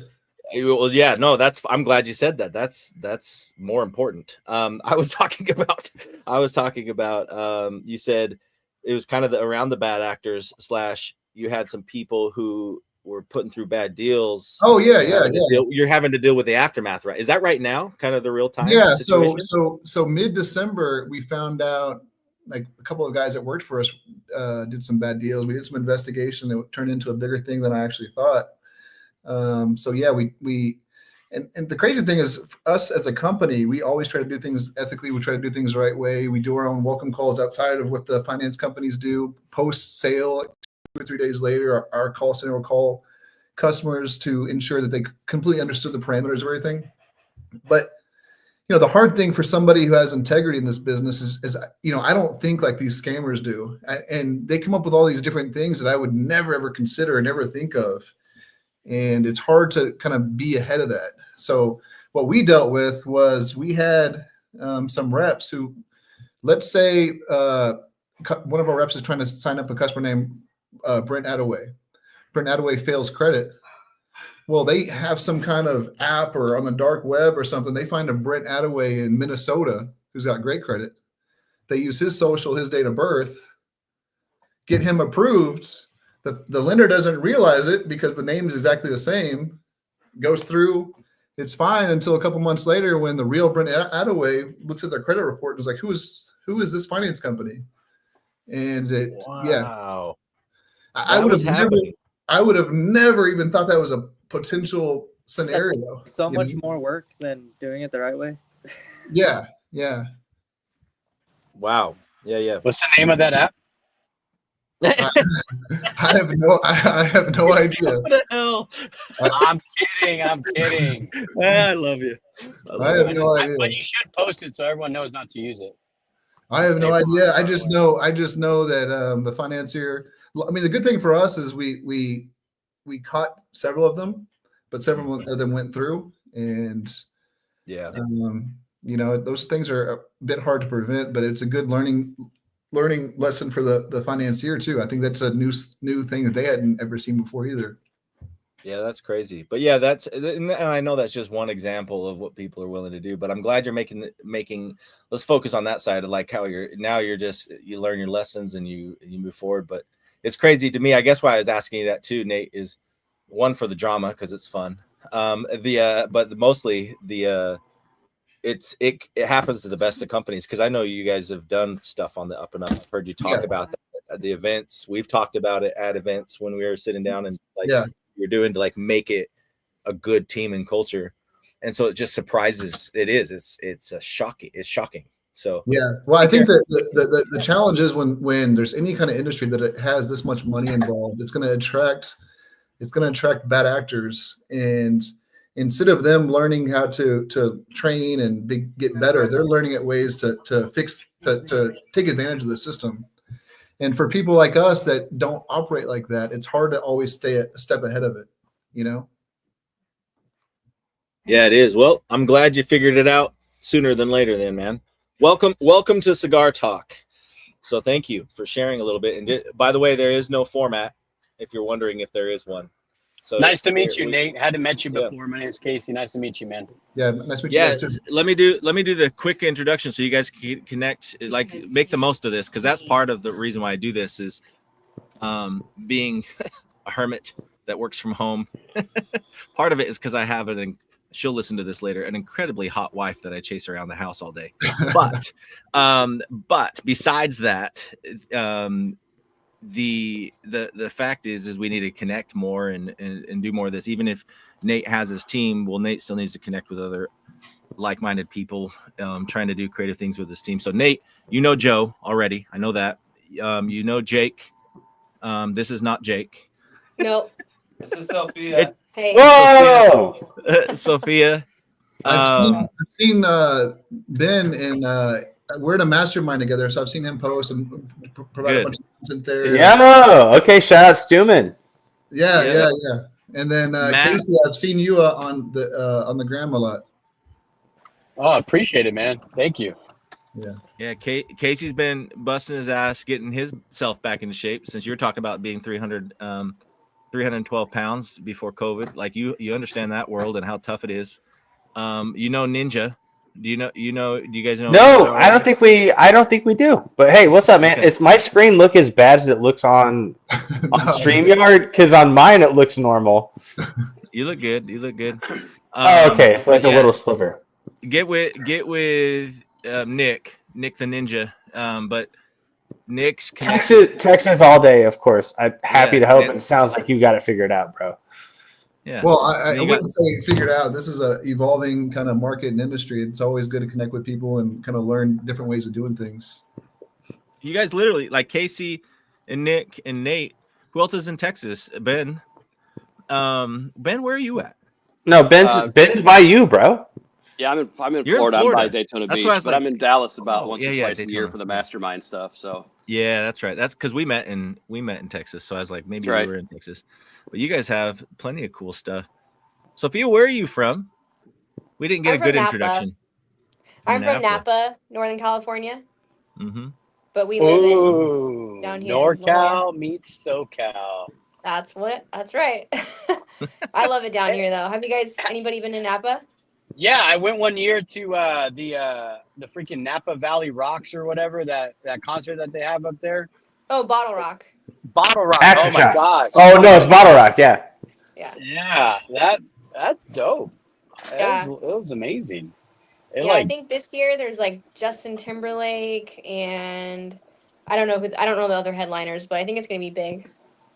So anyone wanting to do anything for culture, get your employees tickets to Bottle Rock. It'll change their life.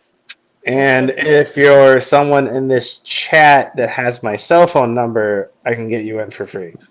Ooh. But only if you have my cell phone. Like, it's not a Facebook post.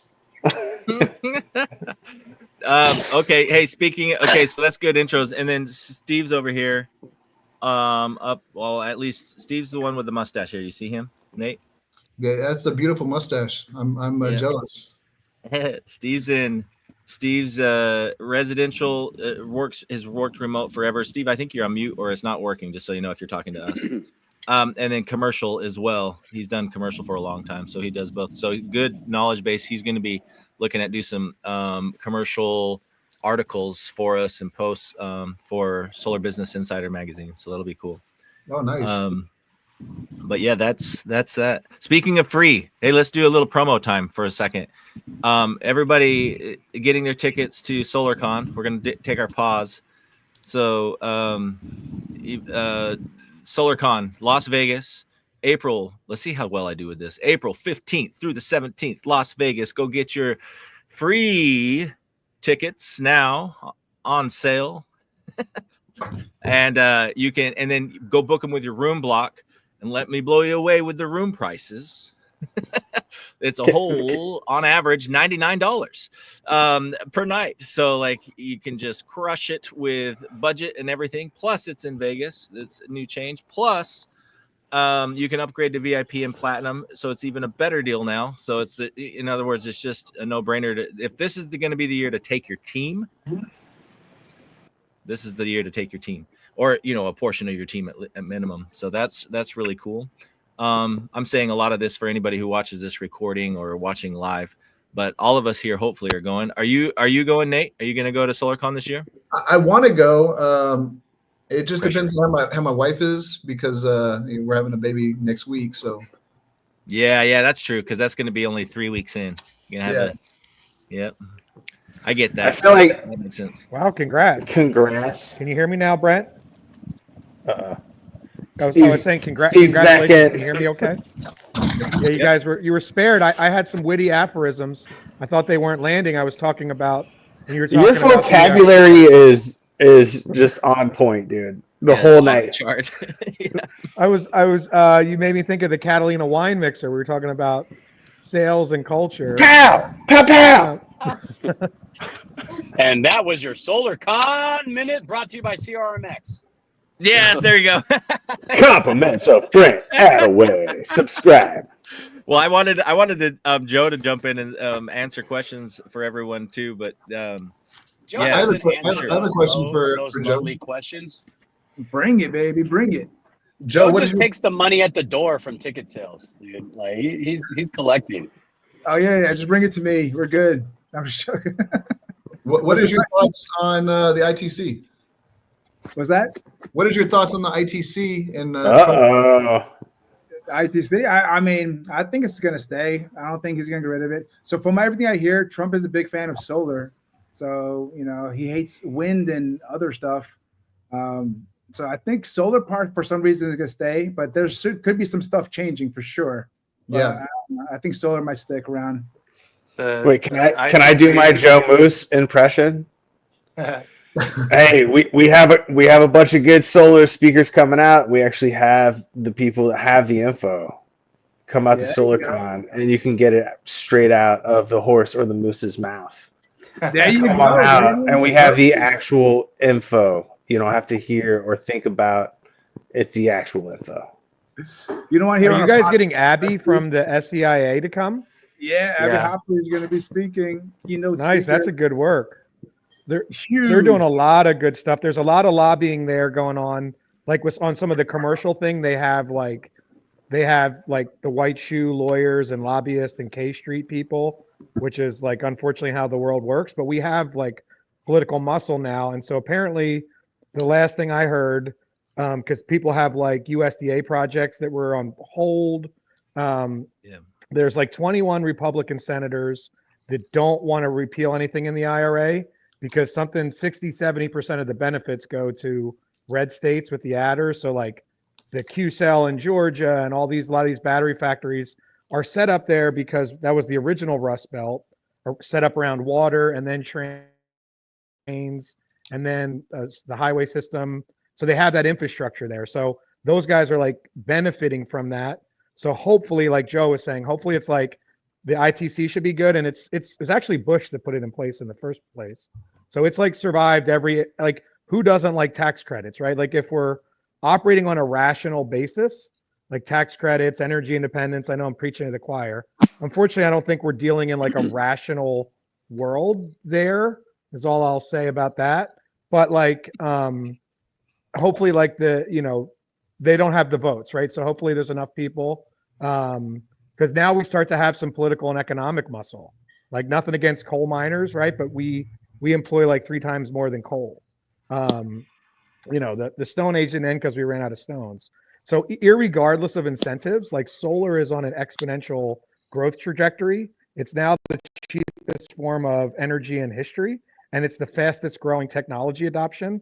So like when I talk to like homeowners and do some trainings with sales guys, there's like, you've seen that chart of technology adoption, right? And also like the time for technology diffusion, like it becomes unstoppable, right? Like even if there are no incentives, like they're building utility scale stuff in like the Middle East and Africa and Asia, like all over the world without incentives, cheaper than it takes to build like a natural gas or like that's utility scale stuff. So, I mean, obviously, sneakers help to run a marathon, meaning like incentives definitely help. So, but I just got an update like last week, there was a meeting with those people that are like lobbyists and stuff. And we should all, I think, go heavy into like everyone join the SCIA thing, do that lobbying stuff. And, hopefully it's just like Don Quixote tilting at windmills and non-existent Tesla, the EV mandates that don't exist, and drive with computer. I like computer. So hopefully solar doesn't really get hit with the madness too bad. But I don't know. But yeah, it's necessary to, Nate, what you were saying, I guess, why were you asking it, Nate? I'm in the RSA, and I was on the call last week, and they had somebody from Goodleap on there, and oh yeah, that's Julia Piper. Yeah, so she was providing some updates on it, and it just seems like it's. And I had to call with somebody at Goodleap today, and it seems like they're highly concerned that it might go away. I'll tell you, because I talk with those people too. The tax credit is on the chopping block. They're anticipating that what they're going to turn it into is domestic content will qualify for the ITC. Third-party ownership right now, all the PPAs and leases are definitely requiring that because of the kickbacks that came from the IRA. And so installers are already installing domestic content. And domestic content, so I heard someone saying it, all the plants that came to Georgia, like Q Cells and Enphase and SolarEdge that has the domestic content in it. Each manufactured piece, so let's say it's modules from Silfab or Q Cells. Those are the two big ones doing domestic content, which is called DC, domestic content. The modules will put out what percentage of their panels are actually domestic content. And then the inverters will put out what percentage they have, like the little components they put inside. Maybe a little piece of plastic that they got from somewhere else pushes them right over the edge of 16%. And so some financiers will, I'm sorry, let me go back. So these manufacturers, they're constantly putting out spec sheets that say how much their equipment contains of DC content, of domestic content. And the financiers, they also benefit from the IRA utilizing domestic content. And so what they're constantly doing is they're constantly getting the spec sheets, all the new ones that come out from the manufacturers, so that they can create a recipe of the racking, the inverters, and the panels to reach 40%. And it's a constant battle of finding a sweet spot of the cost and price of domestic content and hitting the required percent of 40% right now.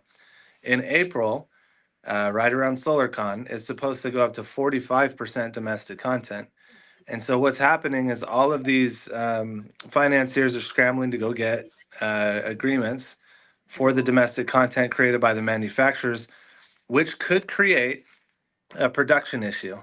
We could begin to have production issues on installation and push timelines because of the amount of domestic content that can be created. And especially if the White House decides to keep the tax credit and switch it all to domestic content, we will most definitely have a supply chain issue. Yeah, Isn't the domestic content per product and not the whole system? It's not like you can do a panel and inverter. It has to be like the panels have to be 40% and the inverters have to be. And no, it's a combination of the system. So I heard they're the constantly opposite. trying to create a recipe of it. What's that? I heard the opposite. I thought they were saying, like I was talking to SolarEdge, Michelle, and she was saying that. So maybe I got the information wrong because they were saying that they thought it was going to be on the total product, and now they're finding out that there has to be on per part of the solar system and not count the whole solar system as one project. Well, from my of each, like it has to be a percentage of racking, a percentage of per system, a percentage of that. So exactly. I've heard of in the past, like way back, but if they're so changing SolarEdge is making massive moves, and they're going to see a big spike soon. And they have a lot of the domestic content now, and they're going to be charging a premium for it. Is what the anticipation. That's what everyone's kind of anticipating. SolarEdge is an interesting one on that stuff, but anyway, it is to answer your question, the ITC is on the chopping block, and they're trying to say the White House right now, as it sits, is saying that the most likely thing is they're going to turn even ownership to domestic content, which would be complicated. Domestic content is far more expensive to installers, which they're going to roll that price down to the homeowner, which means that our red lines will go up.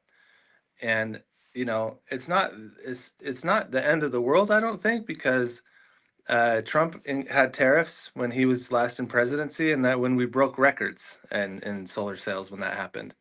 Sure, the homeowner is going to pay a little bit more. I don't know what's going to happen to the economy. I don't think anyone really does. Some people have an idea of what's going to happen, but the idea is if there's more money in people's pockets, then the percentage of the amount that they're spending to the income that they're getting should be better than it is today.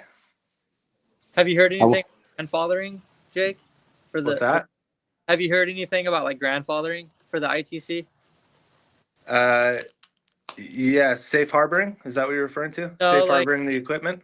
No, like grandfathering in the sense like if homeowners get a solar system before these changes happen, they're grandfathered in to get that ITC credit as it stands now before any changes happen.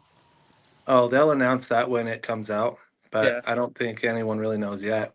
But there are organizations doing safe harboring against the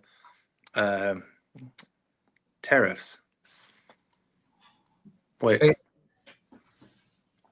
I let me saw do they more just research did on that one. What's that? They just did I think 50 gigawatts last year, and it quadrupled it quadrupled the like the production of 2 years ago. So they're actually getting like ignits and wafers and stuff. So it's getting like more and more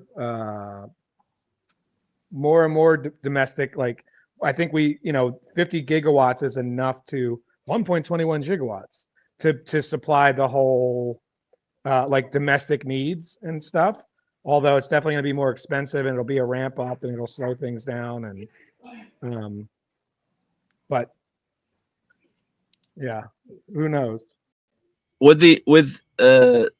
I'm an amateur on this. So with all the, let's say these tariffs, besides the fun little negotiation games between all this and getting more DC domestic content created, all the factories being, I don't know if you guys have noticed that all the contracts being out. Hey, this company just announced new factory where they're making deals, $1 billion deals to build new factories domestically now because of that, right?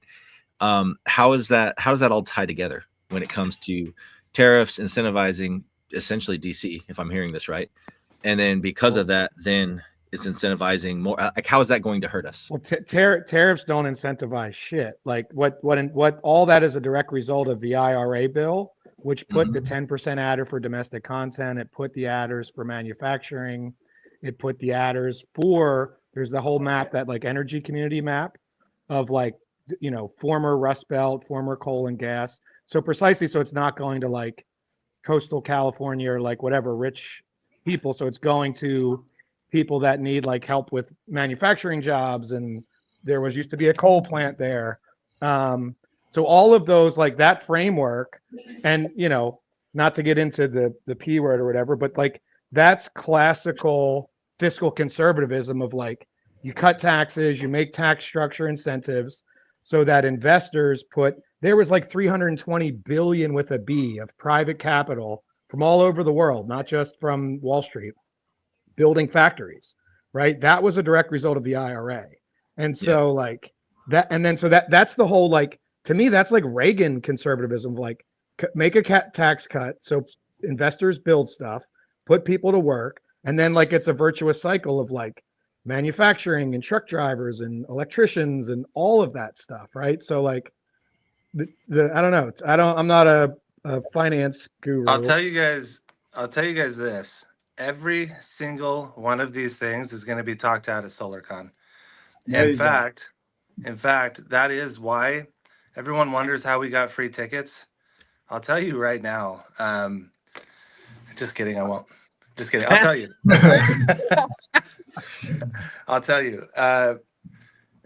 I would say a massive reason as to why all of this is happening to us in the solar industry is because of the sales reps. Things got so bad with homeowners, and it was a chain effect all the way to the installers who couldn't stay in business anymore, which created orphaned accounts, which means the financiers couldn't get paid and realized on all of their projects, and the tax equity partners started pulling out, the ones that have all of the big money that help run the country, and complain to the White House. It is not by accident that this happened, and it can be tracked down to the sales reps, which is why SIA is coming to talk. Ultimately, one of the hardest things that we had to deal with this year, and Abby will tell you, Brent, if you interview her, is we had to put special things on our website. Financiers wanted to distance themselves from door-to-door sales. They didn't want to participate anymore. They wanted to be done. A lot of them wouldn't show up for PR purposes because they didn't want to show tax equity partners that they were entertaining door-to-door sales. Then you get organizations like Freedom Forever and Legacy, and Freedom Forever is a big proponent of it. Legacy, all of these big companies, they are door-to-door sales, right? And so they told all of these upper echelons, because they have board seats at SIA, they told them all, like, whether you like it or not, the residential solar industry relies completely on door-to-door sales, and it will for the next 4 to 5 years. So you better get in line with it. And when they called SIA and said, you may as well come and address the entire industry, they said, okay. As long as everybody is there, we want as many people there as you can possibly get. And that is why all of this happened. They want to address us. They want to talk to us. So when I'm saying all of this will be talked about, sales compliance is huge. That's why Recheck is coming. Recheck is brand new, yet they have some of the largest organizations in the entire country backing them. It's a blacklist for sales reps. That's what Recheck is. I'm glad you brought that up, Jake. I don't know if you heard earlier that I was saying that we as a company got burned by some bad reps just recently. And I saw your post earlier where you brought up Recheck and the bad actors. How do you see that playing out? I mean, what all finance companies have, I know Infin's backing it up, LightReach. Do you think the other players will? We'll back up what? Recheck? Recheck, yeah. Oh, absolutely. Absolutely. They're going to back up Recheck.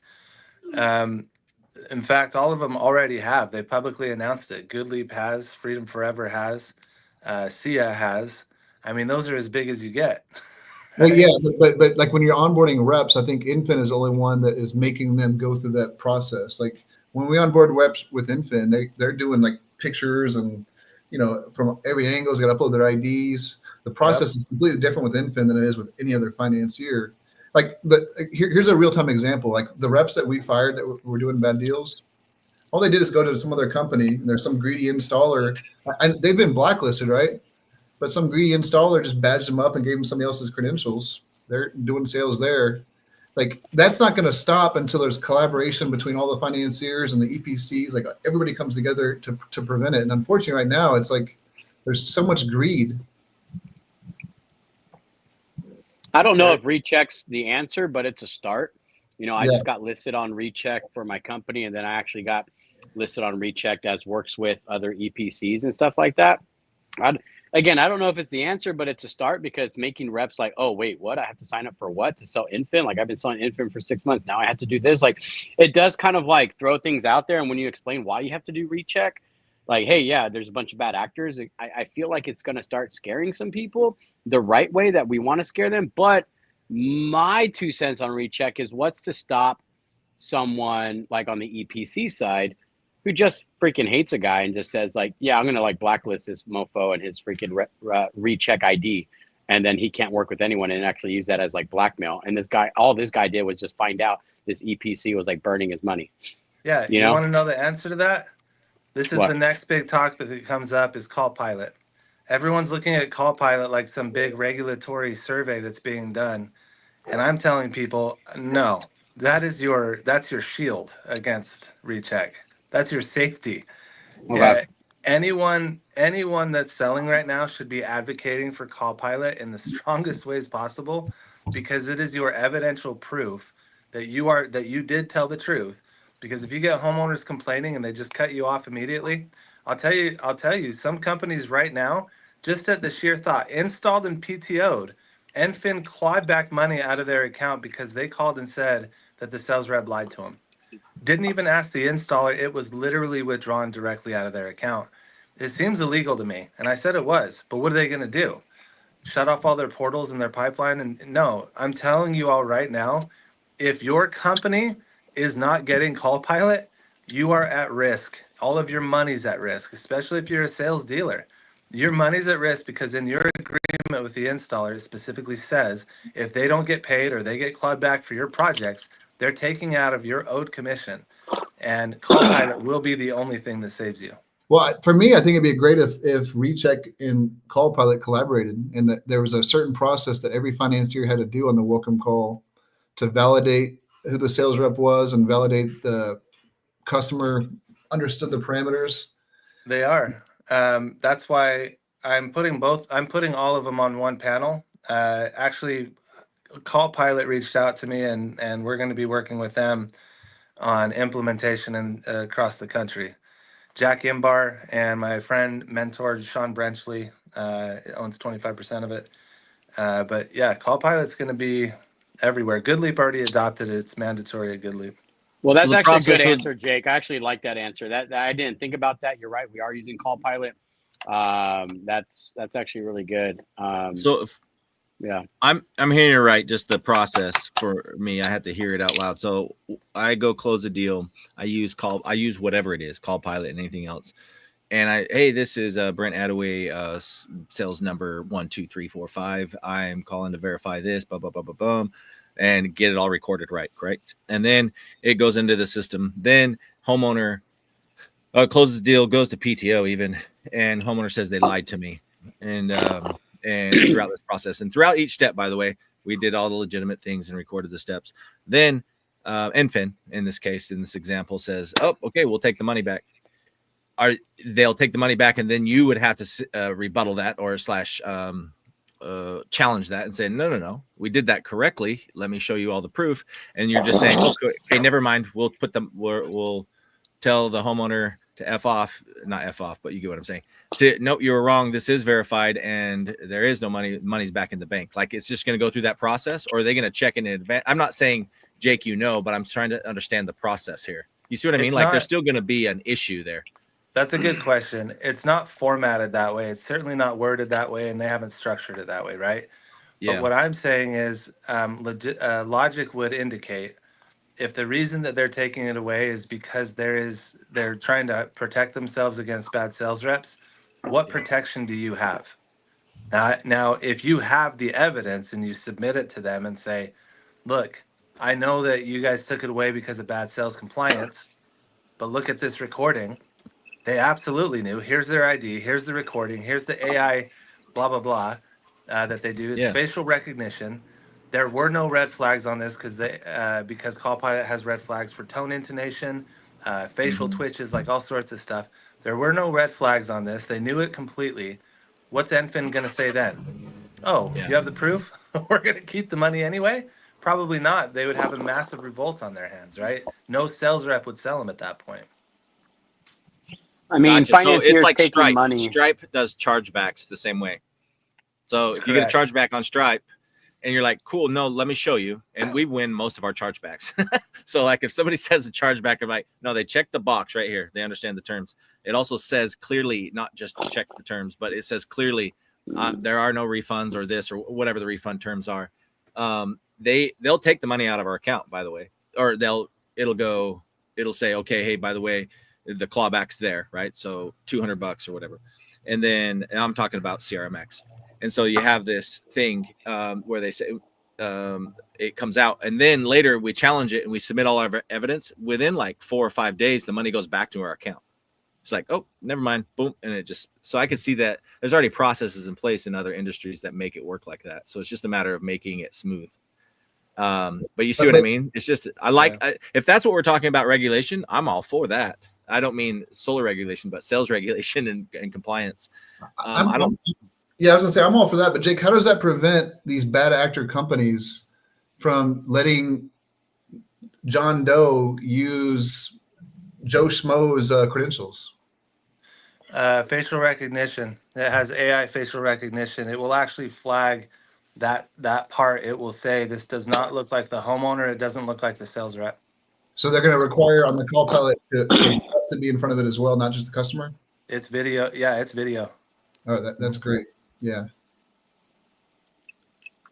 That's cool. That's simple. That does prevent it from that. It also prevents from the good old game of, you remember the days of like, oh, let's go get the HIS license. You can use mine.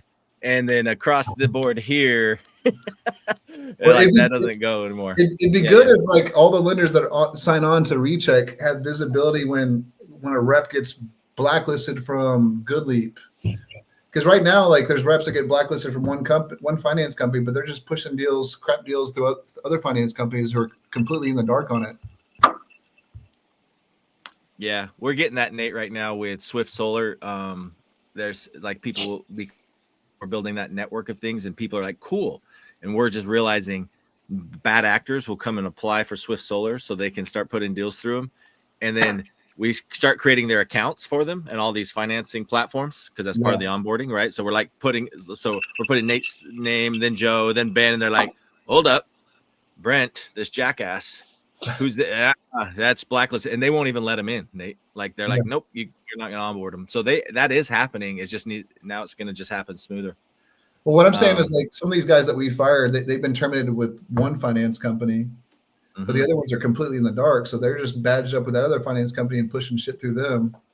Right. And so it's a matter of time, I guess, until they burn through the 4 or 5 core ones. But if all the financiers communicated together or had the ability to kind of see these massive complaints, that means there needs to be a non-biased platform or not non-biased, but a central just platform. blast them on Solar Pros, dude, like everyone else does. They want to blast the EPCs for not paying. Why don't you just blast the reps for being shady reps? Well, I mean, you can do that, but that's not going to prevent shady companies from onboarding them. You know, it's not, but I mean, it might let them think of a day or two about it. Yeah. I'm not the biggest fan. I get what you're saying on blasting. I'm just not the biggest fan of it. It usually makes more of a mess. Meaning it creates it. You take somebody who's already willing to lie and you challenge them more. I don't know if you've met those people. I have. I've had 2 stepdads like that, and man, they'll just try harder. So it doesn't shut them down at all. The rep that's a bad actor. Right. They're just like, thanks for the challenge. Let's go. So the guys that Nate just got rid of are just going to go find. They're like even more determined right now to go see what they can do. I just onboarded 2 new reps right now today. They were coming from Dallas, so I don't know. Maybe I should fire them. But wait, back to that. What's the check platform called again? What's that? Recheck. Called Recheck. They're actually part of the Champions Fund. Everyone thinks Freedom Forever funded this thing. They didn't. It was actually, I mean, they did part of it, but most sponsors do that come to SolarCon. But the one that did the Champions Fund, you can go on our website and see the companies that did. SIA we're waiting for permission to put SIA's logo on it, but that is the reason that all of this is happening for free. And we actually have, I can say it on here, I don't know who's listening, but we're working on really big speakers. Like right now, in communication with Tony Robbins, we haven't announced this big speaker that's Joe? Dang, Joe with the hush? Joe with that mafia Afghanistan side eye. That's like, bro, I'm gonna kill you if you say something. It's okay. We can hush it. Let's hush it. But anyway, it's these organizations want everyone there. That's why this happened. And I'll tell you, Joe and I feel like we won the damn lottery. Mostly what I did this year was campaign for capital raise. That's because we all know the state of the industry. And to facilitate a conference of this size when 50% of the companies went out of business and the financiers don't want to touch sales, it was the hardest year we possibly could have run into. Raising capital was difficult, but the agenda of addressing the residential solar industry is what saved everything. It was great. That's cool. I love it. That's freaking awesome. Congrats to Sia. It is a lot. It is. Thank you, Sia, if you're watching. You're amazing. Really is. Here's the screen, guys. Where are you talking on here? Scroll down. You gotta scroll down past Joe's bio. It's like 2 pages. Right here. Right there. It's underneath it. You know it. These are all part of the Champion Fund contributors. Jake made this happen, boys. Some of them were edifying a little bit just because we're friends and stuff. But some of them we pulled money out of their sponsorship. Just so you guys know, there are some people in this industry that don't beg for free lunch. They actually pay full retail price and want to support companies. And so we put some of those in here and took some of the funds out to pay for the tickets. The tickets, you guys, to run this conference, so everyone knows, it's close to $2 million. Brent will tell you, he worked at it. It's about $2 million to run this event. Yeah. It was 1.6 when I was there, and that was 2 years. This will be 2 years ago, so it's definitely more. SolarCon misses you, Brent. Yeah, no, they have we plenty. call him every year. Freaking Sean's the man. But yeah, no, I miss SolarCon.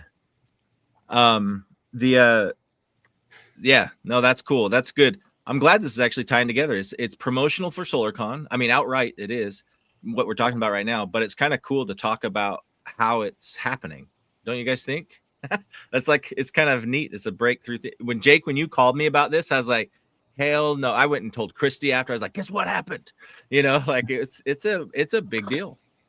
It is a big deal. There's still a lot of people that don't know about it, believe it or not. I'm still telling people, and they're like, what? And they're like, oh shit, I'm bringing my whole team. So like, get the word out. People don't know, and they're gonna miss out because they think they have to spend money, and it's your fault for not letting them know. How guilty will you feel? You know?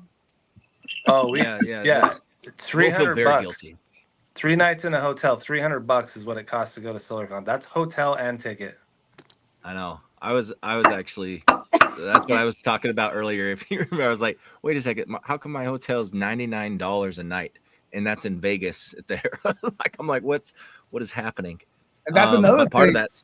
Stay at Harrah's, everybody. That's what we're gonna do. Use the hotel block. Stay at Harrah's is where we're all gonna be. Right next to the expo floor. Get quick access to your room. Right back down again. You know. Yes. Yep. It's gonna be fun. We should do some kind of dude. I'll put some money into touring around to have some fun. Where do we need a tour to get the awareness? I say touring around. I don't mean me. I mean, let's go do some fun things that get attention. If you transfer me some funds, I'll give you a tour of the vendor floor. Oh, thank you. I appreciate that. That's exactly what I was looking for, you jackass. Yeah. All right, cool. I'll stop sharing my screen. But yeah, that's good. I thought that was pretty cool. That's all I will say. Excited when I heard of that. That was neat. I had Brent, somebody go ahead. We also I asked you a while back if you could help us, and you said you wouldn't mind.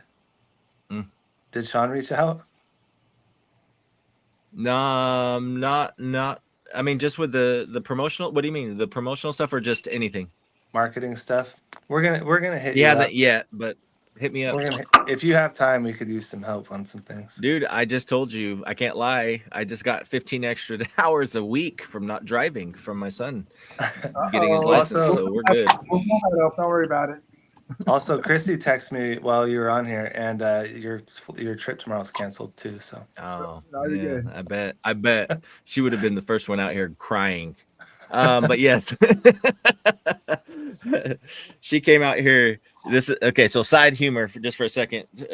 Comedy, not even comedy relief, just story relief. She came out here, and for anyone who's been around a spouse of any sort, married or not, we've been married 24 years this year. But to give you the context, that's 24 years I'm with her, and she still does this. She just came out here. She knows that I'm on this. And she just starts cleaning around. She starts being noisy and like slamming things around. I'm like, Christy, she's on the phone when she's doing this with her friend Melissa, and they're talking, and I hear her. She literally goes, she's all, wait, who's that Brent in the background? I can hear the conversation they're having. She literally says this 4 feet away from me. Yeah, I'm just out here trying to bug him. I was like, you sucker. I hit mute. And literally just said, "Go away." Oh, guys, I hope all people are having fun being married or with your spouse, because that's too much fun not to be. But yeah, well, let's go on a little tangent. How's everybody doing? Does everyone want to reveal anything happening in their relationships today? We're celebrating my 13th wedding anniversary next weekend on the 22nd. So woo, good for you, man. So getting ready for that. How old are you? I will be 40 in August. Hey man, you look great for your age. Oh, thanks, man. Yeah. Nate. So I mean, I announced it earlier. I have my firstborn son coming on Wednesday, if not sooner. Let's go. You guys are still kind of newlyweds. I know you've been together a while. Congrats, Nate. Our 2-year anniversary was March 2nd. So yeah, we've been together for 8 years, but married for 2. Nate, congrats. I'm stoked for you, dude. Is a boy or girl? Did you say boy. already? Yeah, it's a boy. Yeah. I'm super stoked for you, man. I grew up in a not the healthiest household, so it's like I get an opportunity to be the dad I didn't have, and it's just amazing. I'm so excited. A little bit of nerves, and but I'm excited for it. I feel blessed. This is what I when I had my son, I had to realize that we're raising our kids. We're trying to raise our kids in a world that no longer exists. So Yeah. the easier that you can come to terms with that, the better. Meaning, like, you know, it's not our childhood that we're trying to raise them in, or that we think that we raise them in, right? Like we're in 2025 now. The access to information for them, all the iPad, everything is like ridiculous. And so, yeah. Yeah, I think kids today grow up in a much different world. Everything's so fast paced, and I think that kind of, you know, the TikToks and the social medias, that short attention span is like creating a lot of these different issues. So, you know, I'm looking forward to it. It's a scary world we live in today. It is. I've seen a lot of different parents out there, and, you know, parents that you might say good parents and not so good parents. And I've seen how their kids have been raised and how they've turned out as they've grown up. And the number one differentiator between folks that grow up to be, you know, pretty decent human beings and not so decent is, did they feel like they were loved? Even if they weren't having the best of best parents, did they feel like they were loved? And that right there was a big differentiator in how they turned out. So if you make them feel like they're loved, you've already gotten 90% of the way there with them. That's great. Great advice, man. Yep. Spend good time with them. Good time. Not a lot of time, just good time. Are you going to go MIA for a little bit, like a month or so? Yeah. I don't know how long yet. It just really depends on my wife. But definitely 2 to 4 weeks for sure. Remind me of your wife's name. I've met her. Jamie. She doing good? She's miserable. Right before here, we just kind of walked around our neighborhood, and she's huffing and puffing before we even got to the mailbox. So she's hoping we don't have to wait until Wednesday. Wednesday is the date to get him induced. She's hoping he comes like 2 minutes ago. So we'll see. Well, tell her that we're all rooting for her. We're all here rooting for her, praying for her, wishing the best for her. She needs that. You need that. But that's good. It's amazing what women have to go through to have a kid, you know, what they have to endure. Yeah, don't say that through labor. Say it way beforehand. Okay. It is amazing. What they go through is almost half of what a guy feels when he has a cold. Mm-hmm. Yeah, almost half. Especially me. Oh my God. I can't imagine Brenda making fun of you when you have a cold. She probably doesn't even make fun of you. She's too sweet. Oh man. Am I have a fever? Yeah. So I'm not a big cigar smoker, but I'm going to be next week. So I see Casey and Brent, you guys are smoking cigars. So give me some recommendations. I mean, for first time, you can't go wrong with the Romeo and Julieta. And that's a classic. That's like an easy one. That's like a standard. Like you'll find them in any cigar shop. Typically, they're typically anywhere between like $8 to $9 a stick. So I mean, it's and it doesn't have like a crazy aftertaste that like if you smoke cigars on the reg, you're like, ugh, like you you could stomach it. And there's the Nub Triple Roast. It almost tastes like you're smoking a Tootsie Roll. Really, really good smoke. Really high quality. You said Nub, like with a B? N-U-B, Nub. And it's the Triple Roast. Yeah. It's like coffee, huh? Yeah, it's really, really good. One of my favorite, like a dessert cigar. You know what the best cigar is to smoke? What? What's that? The one around people you care about. Yeah, my dad and my one of my best friends are I guess they're into that, so they're gonna bring some, but I don't know anything about cigars. Yeah, I didn't either. I'm still learning, but I love it. Here, check out my screen.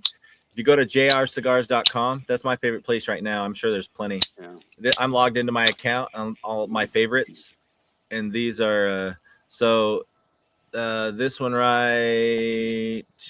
This is a good one for price and so on. Not crazy, but Camacho Triple. That one I can give you the details more. I'm just trying to give you visual because that's hardest part is people tell you stuff for me, and I'm like I don't remember. I remember what they look like. You know what I mean? I just took a picture, but I can tell by your top choices that you're a little bougie. I mean, they're not. This is a box of 24, right? Oh, okay. And and so these are a little more expensive right now, so I wouldn't get these. But that's my favorite one when it comes to I thought that price was like and quality. I thought that was like price per, and Casey's talking about $8 one, and I saw no these ones Oliva. I don't know even how to say it. That's Oliva, I mean. I think. Yeah, Oliva Series 5, and they have different styles of it. But like that one's probably my favorite one for. You'll get into it where I don't know how to talk all the talk, but there is a taste that you will like better. I mean, it's not just smoke, because at first it just smells like smoke. I don't know about you guys, but like when you first smoke, you're like, how do you tell the difference? And then the more you try a few, you're like, oh, okay, some of them just taste like crap. And then others are okay. Yeah. And then these are my favorite ones all around. So, because the key is enjoying it, and it's tobacco, and you're going to feel it, especially the first time. And so it feels great. Well, so, I just had to smoke one because I freaking did this whole damn podcast, and I ended up doing 17 miles when I was riding my bike. Yeah. Oh, nice. That baby. Now, I didn't intend to actually join this. I thought the link was just to kind of watch it through your computer. The next thing I know, I'm with you guys. Yeah. I'm glad you're here, man. It's good to see you. I've been watching I'm glad you gave us an update, because I've been watching your family grow. So it's good, man. I'm happy for you. You've always. Go ahead. Sorry.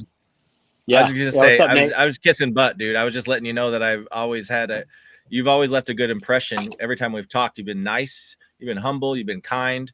You're a go-getter. So it's like, those are all good combinations. You know what I mean? We don't know each other that well, but we know each other. You kind of know when somebody's a good dude.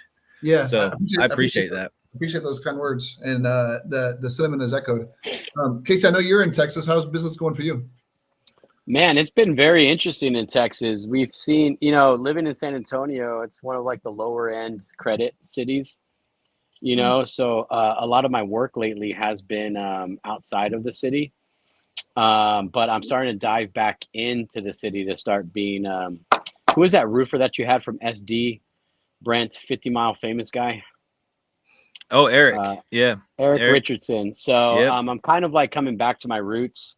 Roofing has taken a really big chunk of my time, as well as servicing and solar servicing and solar detached resets and installations. So I'm kind of like all over the place right now, but I've been doing a lot of work in Amarillo, Lubbock, Dallas, Houston, and small towns like Abilene and San Angelo. And so I'm trying to like regroup and come back to San Antonio. Well, when you say solar servicing, is that servicing like orphaned accounts that nobody's that went up under?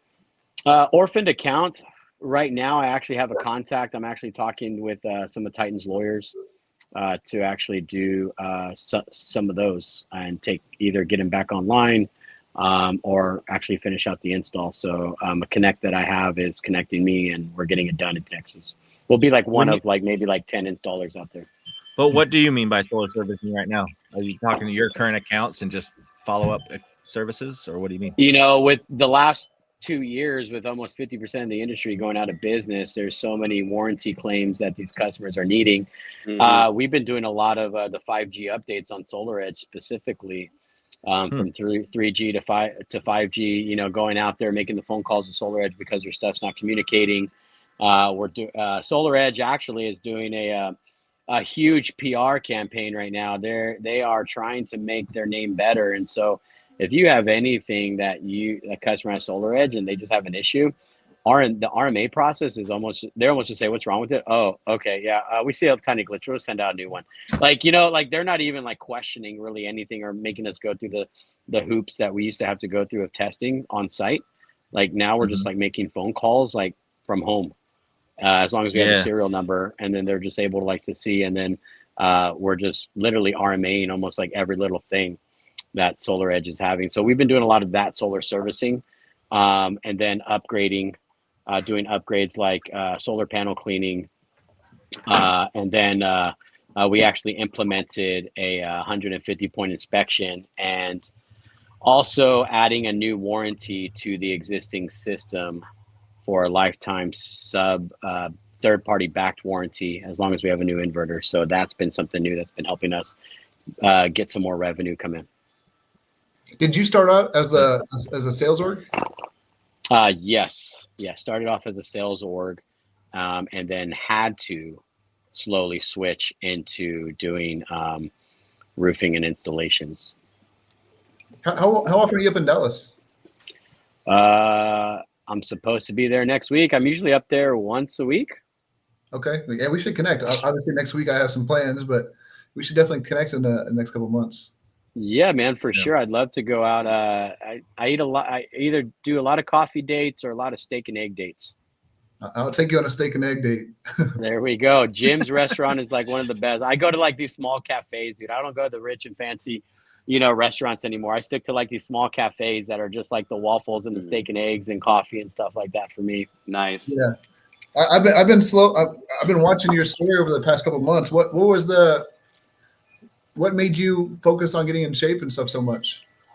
Man, well, I did write about it a lot in the article, but honestly, dude, like it really came down to just control. I'm such like a control-driven person that like I hate even just like driving passenger with somebody because like I'm not in control of the vehicle. Like, like it's like my fear of not being in control almost has taken me to the place of even going to get my pilot's license. So I can have somewhat of control and just like fly myself someplace if I wanted to. Because so Nate, we need to get him some help, is what he's saying. Yeah. But yes, so with my business kind of like, I wouldn't say failing, but on the end of like pretty much getting to that point where everything literally was just falling out of place. It was just like, what could go wrong next? Honestly, and it sounds very cheesy to say, I couldn't control anything in my life at that point from a business perspective, which was letting everything else fall out of whack, that I just figured, man, I'm just going to start focusing on me and say basically like F everybody else, because everyone basically is saying F me, right? So like I'm just going to start focusing on myself. And that's what I started doing. I just started going on walks. I started doing intermittent fasting. I started doing long-term fasting. And the more time I stepped away from the business, the more business I ended up actually getting, because then it's like people actually missed me. People actually wanted to do business with me. They're like, what the hell are you doing? Then when I actually started, so that was like my catalyst, right? Was just like everything was just out of control. I didn't know what I could control, because every morning I woke up, at 6:30, there was already like 15 messages. There was already text messages I had to answer. And it was just like, there was always drama. There was always something happening. There was always something wrong with the job. And I was just like, someone was leaving, someone wanted to quit. Someone wanted more pay. I was just like, this is getting pretty ridiculous. Like I can't control it. And, giving y'all a little, I have the perfect promotion right now. And if you want to hear the full story, go subscribe to solarbusinessinsider.com. He was on the cover, featured on the cover. Or he's a feature article. Use the link, solarninja.com. Yeah. Send my man Nate a freaking hard copy though, dude. I want my hard copy. My mom's got to hang it up on her refrigerator. Nate, I'll hook you up with your subscription, dude. The paid one. I got you, man. But yeah, it's a digital copy, so you can go read it. But no, keep telling it. I'm just I'm being a no, you're jackass. good. No, you're good. So that was really it. That was like the catalyst. I was just like, dude, like I just can't be this person anymore that I was, right? Kind of like, and I'll say it, like it was my journey, right? Like this kind of like it's like, look, I figured you can be a lot of things in life, but you can't be like, from my perspective, I was like, dude, I can't be like short and fat. Like, you know what I'm saying? So like, I just got like, I gotta like get in shape, like, I'm 5'4", I was pushing like 187, like, and as much as I was good in business and could recruit and train and do stuff there, I always felt, people would always like, dude, like really like the short fat dude. So I was like, you know what, I'm just going to go get in shape and I'm going to show people how it's done. And I'm going to get back to like my old self. And through that, I found like a lot of clarity. I found actually found myself a little bit more too, right? Like actually, I thought my gas tank was empty and realized like my gas tank ended up being much bigger than it was. I thought I was working on a 15-gallon gas tank. Come to find out, dropping weight, getting clarity, basically compartmentalizing my day with my daily walks. I ended up running on a 30-gallon gas tank, and so I just found more time in the day. It was crazy. And all of those things just parlayed into like my marriage, my family, my son, my wife, And all of that became more first for me, where business almost took the front seat. And so with that, I've been able to start building something a little bit more cleaner, a little bit more less rep focused, and actually start focusing on actual building a business, where I was wrapped in the rat race of a sales org. Oh, more reps equal more money, but that only gets you so far and for so long. And I really took the brunt end of that in 2023, where it was like, wow, all the reps are gone and then there's no more money. And so like then I actually had to focus on building a business, and that's where I found myself. Yeah, that's That's awesome. amazing. Yeah. Speed of Trust. You guys read that book? Heard of that book? Speed of Trust. Stephen R. Covey. You guys have probably heard of 7 Habits of Highly Effective People. Yeah. His son wrote a book called The Speed of Trust. And a small piece of that is what it reminds me of. When you improve your health, and I say this for everything, but there's pieces of things that we establish trust with our spouse and with ourselves and with our clients, or with just people watching you on social media, and or anywhere watching you in real life. And whether they know it or not, they judge you and trust you on your word and how you do things based on how you act and how you look.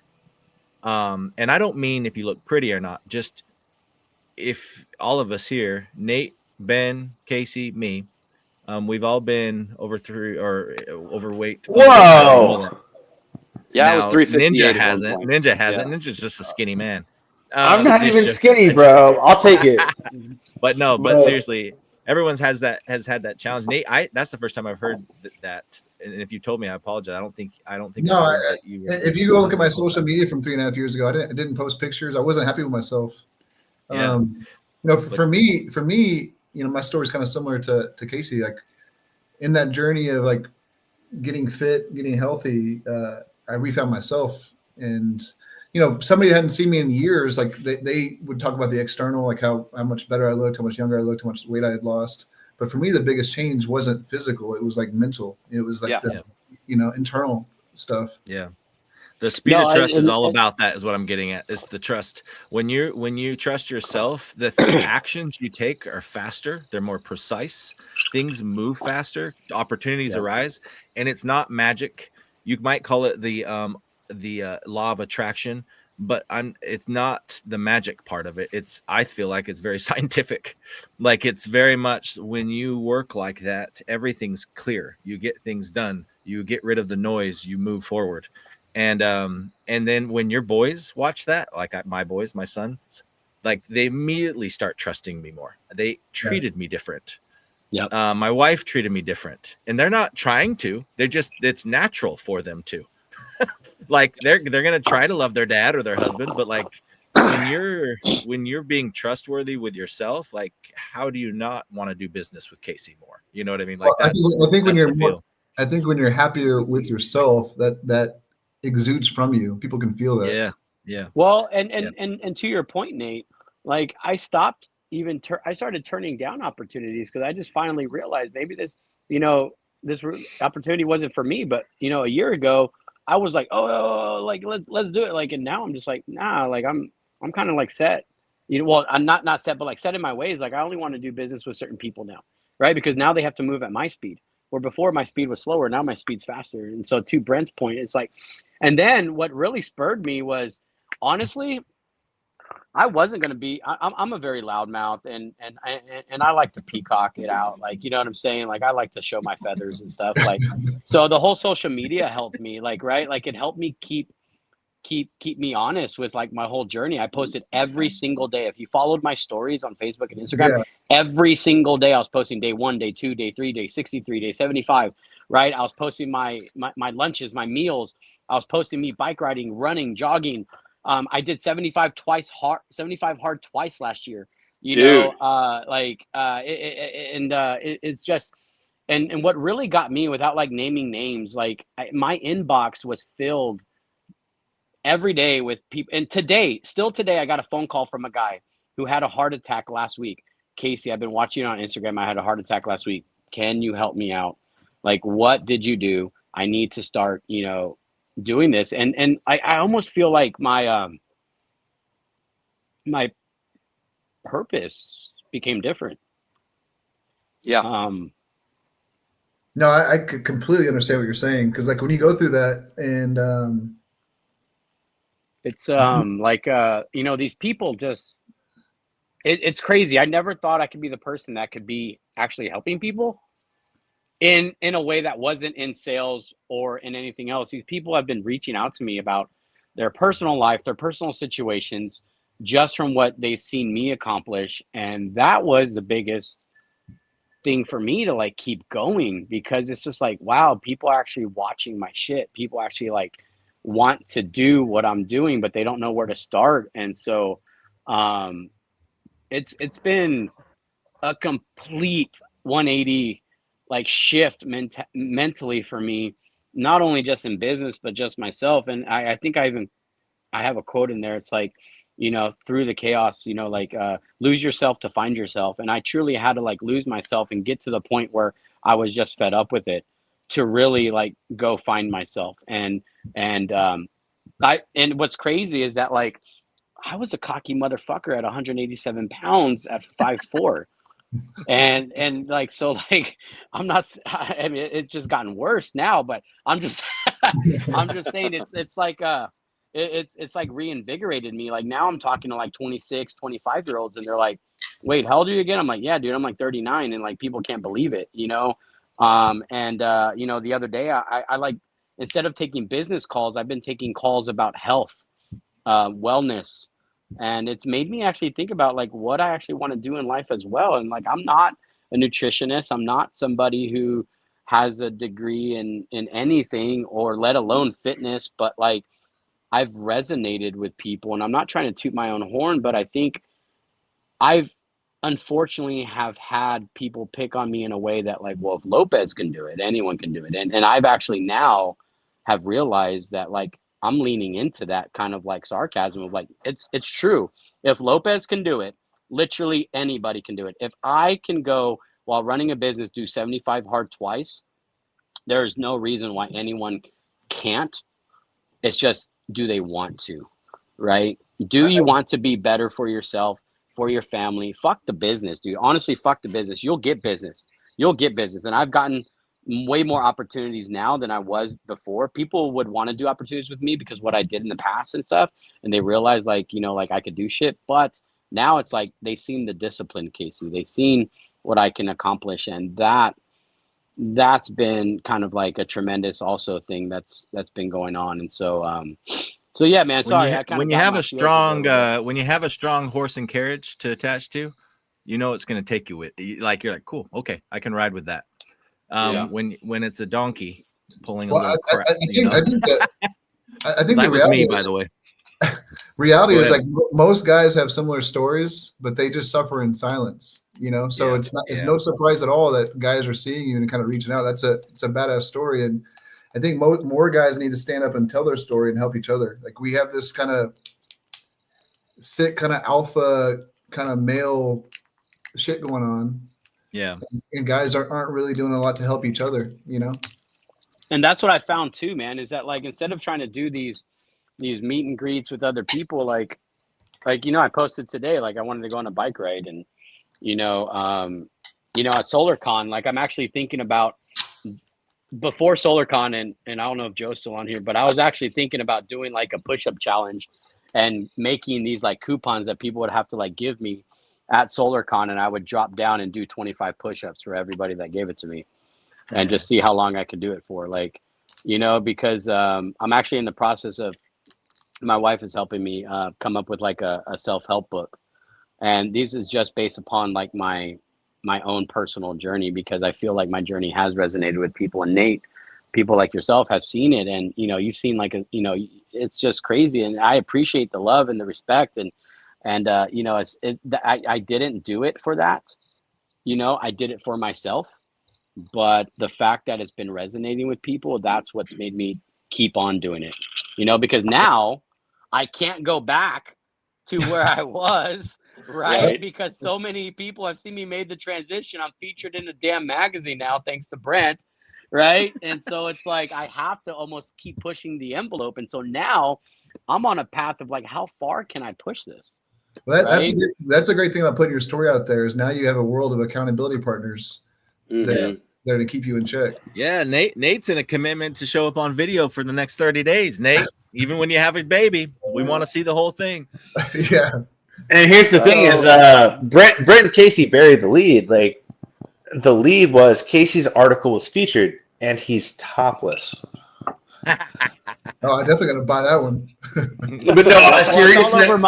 It's all over my Instagram story. But yeah, Nate, dude, I haven't met you yet. Obviously, it's great meeting you now. But yeah, I would love to connect because I'm finding it more that I've been connecting with people on that aspect, and then business ends up being like a secondary thing that we end up doing just because, like you said, all guys have this in common, and they're quiet about their stories. But when they can connect with somebody. Like I've been on phone calls where guys have like legit like cried with me about their situation.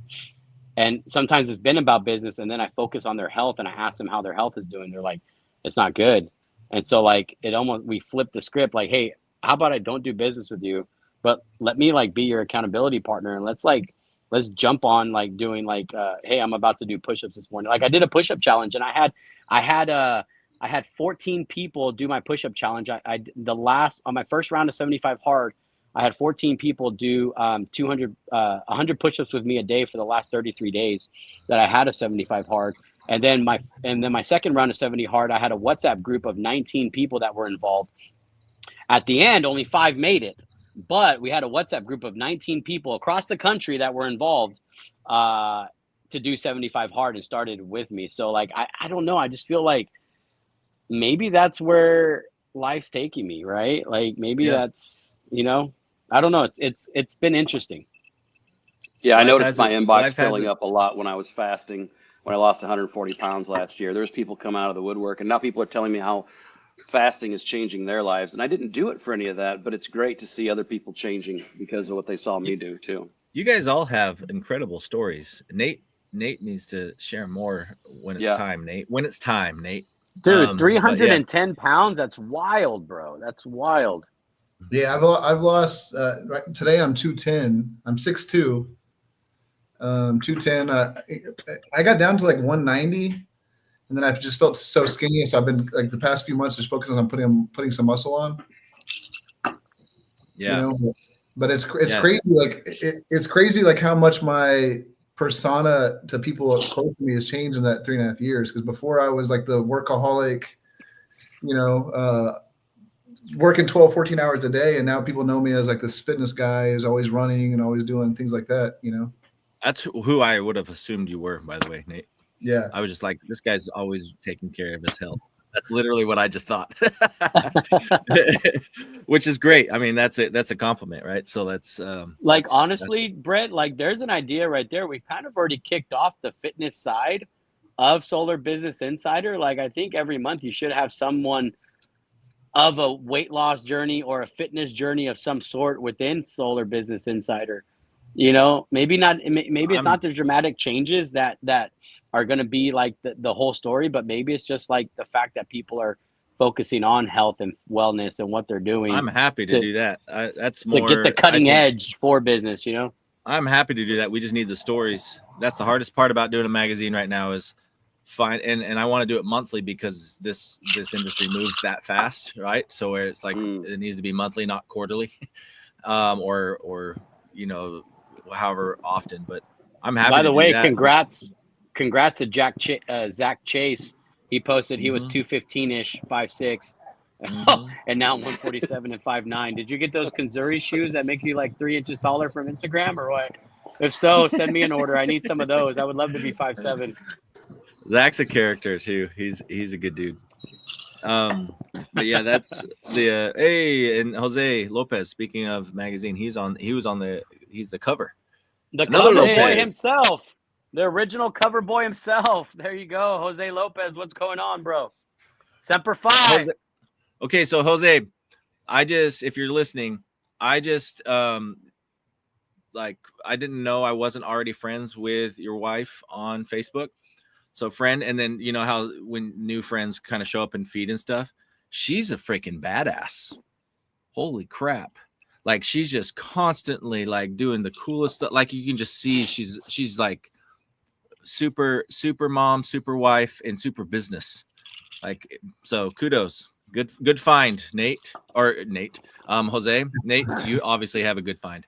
But yes, I had no idea. I've known Jose for several years now, and I had no idea his wife's I knew that she's actually the one that his story talked about that, Nate, just so you know. Like he went and worked for her, and then they hit it off, and later started a solar company. And she anyways, the point is that's how they met. Is she was his boss. Oh, wow.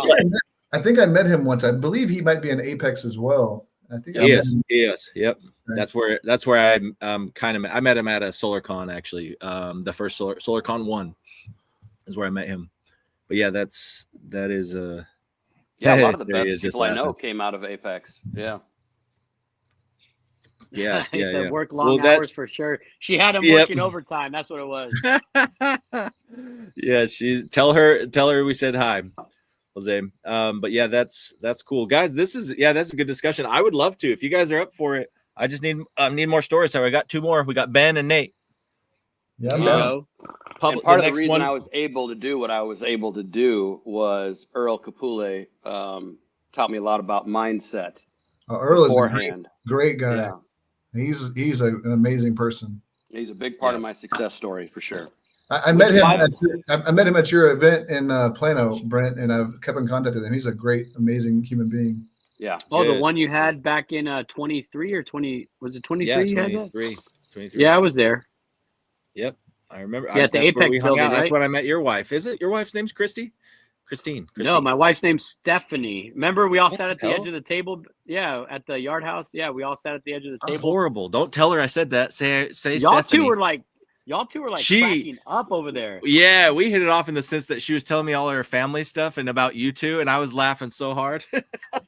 How you guys interact? You guys are dude. She's a Spitfire for sure, man. We met December 2011, got married March 2012. So yeah, I love meeting. You guys probably could tell maybe, but I love meeting spouses. It tells you a lot about.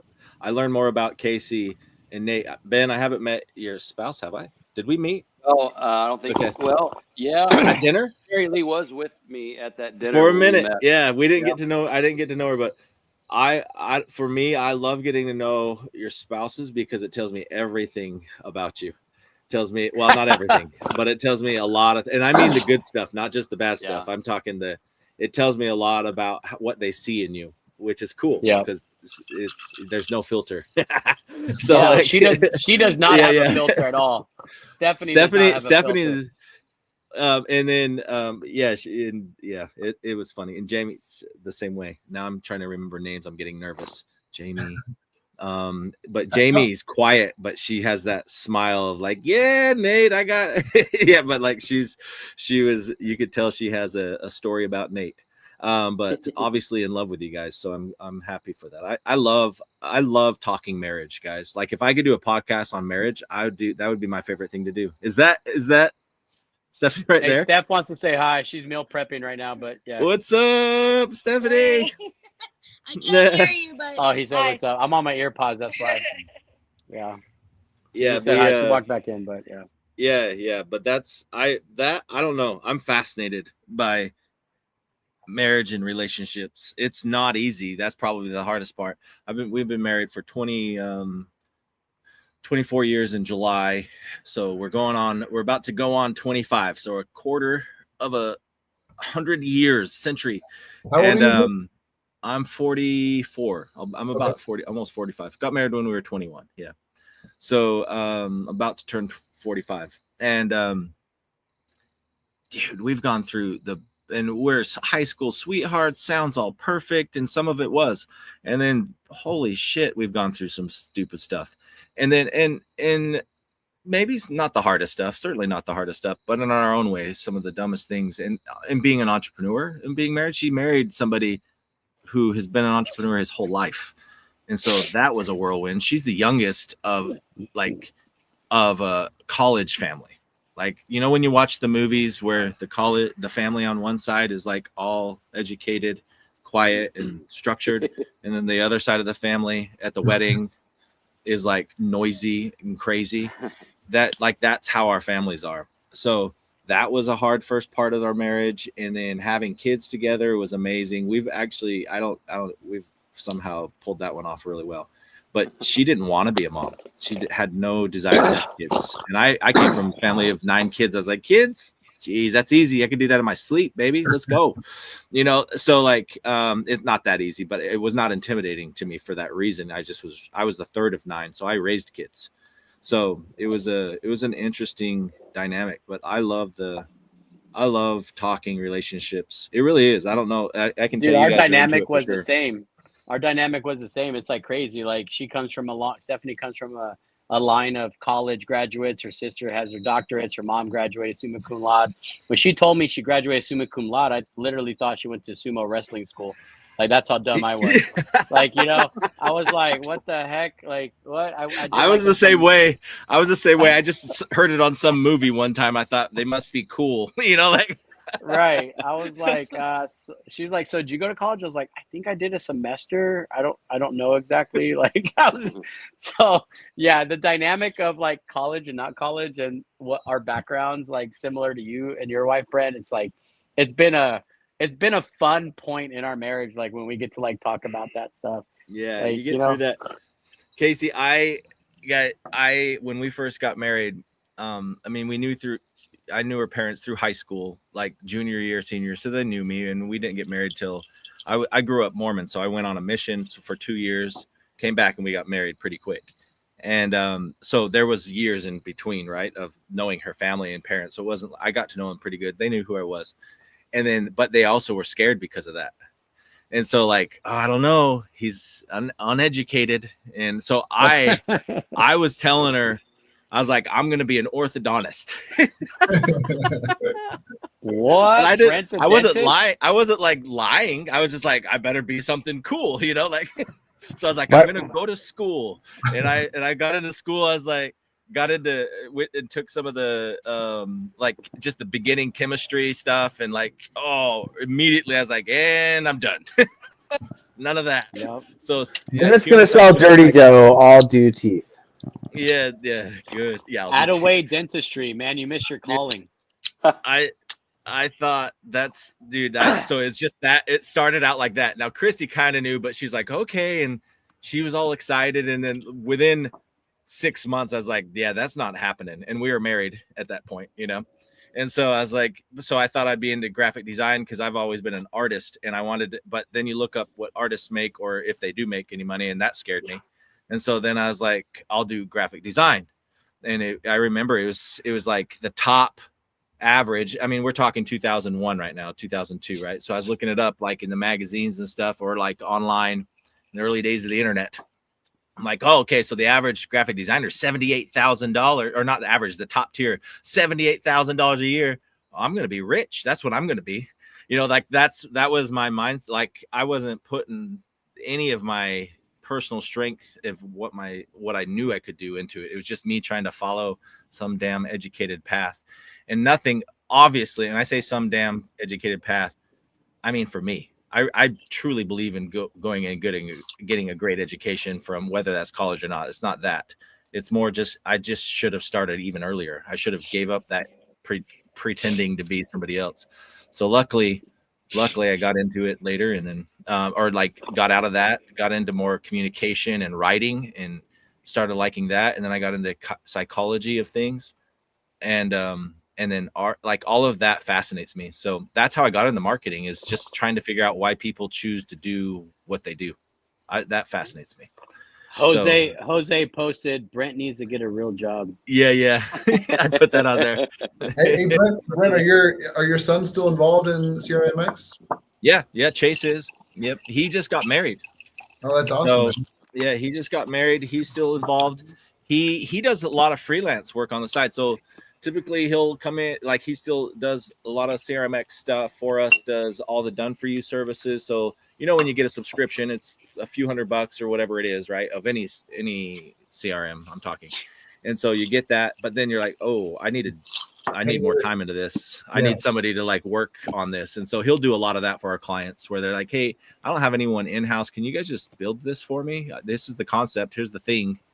And then he knows how to take it from whiteboard to built and deployed. So he's a freaking badass at this point. He's a lot further than I ever thought. Freaking love that. That's awesome, dude. But yeah, he does a good job. Do you guys know Josie Parks from roofing? Yeah. He just took over Win the Storm and all that. And he's been that's actually really coming consistent out over here near you at the DFW. Mm-hmm. But he just texted me today, Josie. He literally texted me today. And here, I'll read it. It's actually pretty cool. I'm glad you asked, Nate. This is cool. I'm proud of my son. But he texted me today, and he goes, Josie, that is.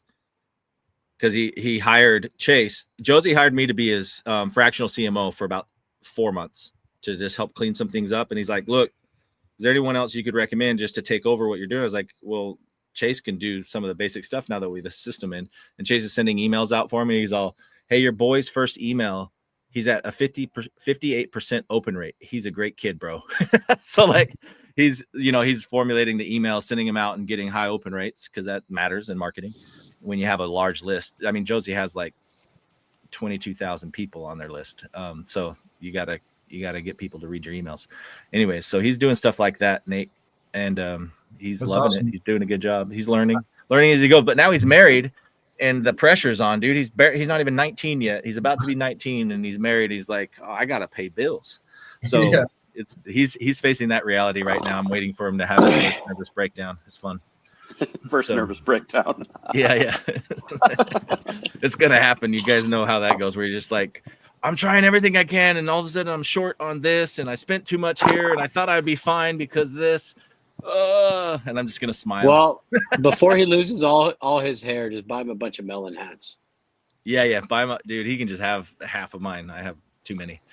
But yeah, that's dude. Okay, so I've lost like 42 pounds over the past little bit, and it's exactly, bro. I've been. Okay, you know what's been fascinating to me is when you post the before and afters or like the updates from memories, and I see this Brent Attaway of like running on the beach with a 6-pack with like, I'm like, who the hell is that guy? Like that guy needs to come out. Like, yeah, no, that guy's still back. Here. That guy, you're right, and that guy's still here. I want that Brent back, bro. When I've seen it when you post like the memories and stuff like that of you and your wife, I'm just like, whoa. Where was that? What? Yeah, we literally had on the beach like this. That's hilarious. We had I've owned a fitness company, owned and sold a fitness company. We had a full-on fitness coaching programs, everything, done the whole thing. When it's your life to just look that way, it is easy. I'll say that it's a lot easier because that was not a challenge to be. I was 7% body fat and eating. Oh my gosh. I think for me the hardest part is the diet. Like I'm still I mean, my whole life I was in shape until like this weird period for like 3 or 4 years. Yeah. But I love food. Like, and you can't outwork a bad diet. And so that's like the hard part is like the staying put on the food. Yeah. Amen to that. That's hard.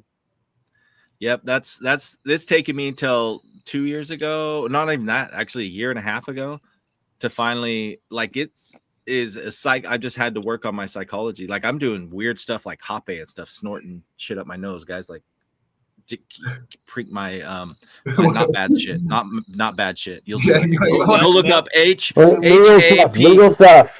HAPE hoppe. It's tobacco. It's like but that's like caffeine or something, right? You go do like that and it literally resets your nervous system in the moment. And I'm doing it just because I'm trying. And Christy does it all the time. She hasn't ever been out of shape ever, even when pregnant. But I've just realized, Nate, I'm with you though. Like where I don't necessarily think it's unhealthy. It's unhealthy for me on how I see food and nutrition and stuff of how I grew up. Yeah. And how I still want it. And so it's taken me up until about 18 months ago to where finally I'm like, I don't want to. I actually can say I'm fine. I don't need to go get the thing or ooh, that freaking fried catfish sounds damn good right now. You know, like that kind of a thing. That's it's no longer. Do I eat good food still? Yes, but it's not a thing where I'm hunting for it. Does that make sense? Like I'm just like, you know what? And it's taken a long time. I mean, I'm 45. And I'm just like, I think I'm getting it, guys. I think I'm getting it. It took me a solid year. It took me a solid year doing 75 hard twice to get to the point of like, I'm cool with not eating a burger. I can take the whole family through the drive-through and I'll not order a single thing. You know, my wife is actually, I do hunting, but my wife is a badass shot. She shot a couple of deer this past season. So I've been eating nothing but venison and egg whites, you know, and it's like, it's crazy is that like when you like flip your mindset on that and you go through a long period of time of just eating the same foods, your body starts to crave it. So, but I'm still a fat boy at heart. I still crave my tres leches cake. I still crave my conchas and coffee. Like, but like I try to do it now in moderation, and I use those as my carbs. And as long as I can go burn that off, then it's actually a good carb for me. Even though it's an unhealthy one, I utilize it as a good carb. But I probably haven't had a fast food burger since 2023. This is probably this year alone. This is probably like my third alcohol drink, like my third time actually drinking, like just this year alone. This is my first cigar I've had in probably like 6 months. You know, and so like where now I'm willing to like bend a little bit. My bend only goes so far because I know if I take it too far, I know where it's going to lead me. It's going to lead me back to the laziness. It's going to lead me back to the complacency. And so I've just learned that, like, you know, mentally, I've just been like, cool, I've had a cigar and now I've drank 3 Jack Daniels glasses right now. That just means I got to go harder tomorrow. And I'm just craving it now. You know, I'm just craving it. And then tomorrow, like I'm already know I'm going to fast for 19 hours before I eat, and I'm going to shorten my window of eating, and I'm only going to eat probably only a pound of venison with like 4 egg whites. And that'll be that'll be my meal. But you like, gotta find that. You're right. Discipline. Yeah. It sounds like Nate, you found that with your exercise. It doesn't sound like exercise is a question for you anymore. It's like you're. No, I work out religiously. I work out usually twice a day. I'll go run in the morning and go run a couple miles in the morning, night, or in the afternoon or something. I'll work out at home in my garage. And for me, like I'm not gonna say I don't ever have like cheat meals, because I do. Yeah. But when I do, I just go triple hard the next day on working out and eating better. You know. Yeah. That's where I think you start winning. I think that's where you start winning, is where you can find a way. For me, I agree with that. Like, if you can get the discipline of working out, it does amazing things for you to like balance your nutrition, because you can. But if you're not working out and you hate it, and then you go have your bad day of meals, like the next day you're not working out. Yeah. Like you're just feeling like shit. Like Casey said, I'm still a fatty at heart, but like when I do have those cheat meals, and they're very few and far between, I enjoy them in the moment, and then after I eat, I feel like shit. Then I feel like guilty about it, you know. Yep. Dude, it's like right now my body knows when I ate like shit, because I did such an extreme so fast. I didn't work up to it. I was like literally cold turkey. I just 180 degrees. I just did a 84-hour fast, and then I'm eating nothing but meat and high protein. It's like my body now, when I eat cake, it's like it's so good going down, but the next day I feel like shit. And because my body knows it. Eyes are all funky and everything's body reacts to it differently now.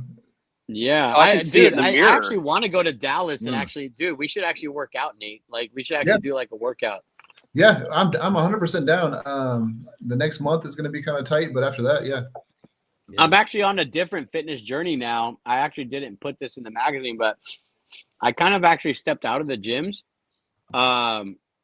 She said, drink a Coca-Cola every day for balance, Ruby. Dude, that's the worst thing to drink, Ruby. No. She's giving us crap. She's joking. No, but yes. but I've actually taken a different approach toward my fitness journey. I actually stepped out of the gyms, and I've been focusing more on calisthenics at home. I've been actually trying I've been doing a lot of like video watching, YouTube stuff, and article reading of like calisthenics and getting your body more finely tuned and like lower lower weights with more reps and sets. Yeah, You know, yeah, especially as like we Yeah. get older and pushing 40, it's like, dude, I don't need a bench press, you know, like 3 times my body weight anymore and throw out a fucking shoulder. You know, Yeah, I'm not like functional 24 training anymore. is you gotta Yes. functional strength training. Let's just say that. Like you're still calisthenics is crazy. I used to Yeah. have a membership at Lifetime before I invested in my home gym, and some of these calisthenics guys were doing just crazy kind of pull ups and weird, kind of stuff. And yeah, I mean that's an interesting way to go for sure. Have you guys met my younger brother Bennett Maxwell? No, I haven't. Him and I were the partners in that. He's like your size, Casey. He's shorter and stocky too. So like you're built so you can build muscle, right? Like you're not the guy that could never gain weight necessarily either. But you're always, in other words, you're built like a wrestler, like an athlete wrestler, and he's the same way.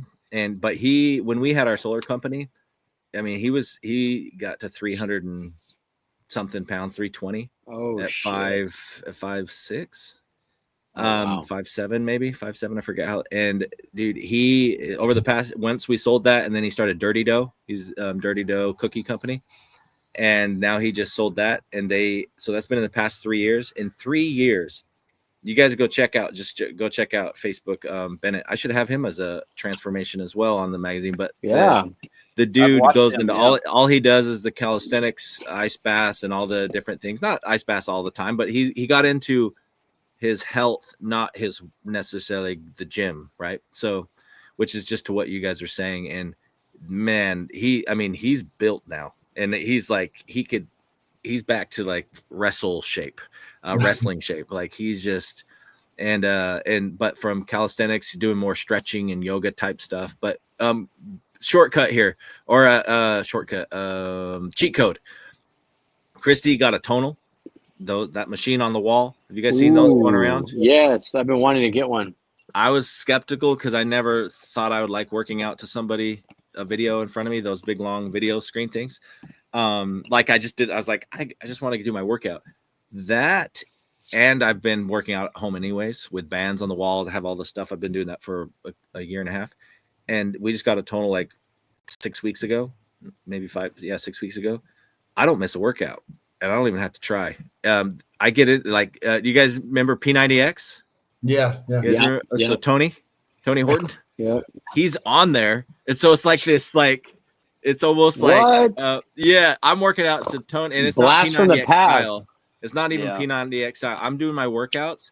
And they're 25, 30-minute workouts. I'm dying. Like I can't, the tonal adjusts to you. So you don't ever switch weights, guys. You have the handles. The only thing you switch are the little weights on the things and the bars that come up and down. So you can do anything and it comes with a bench.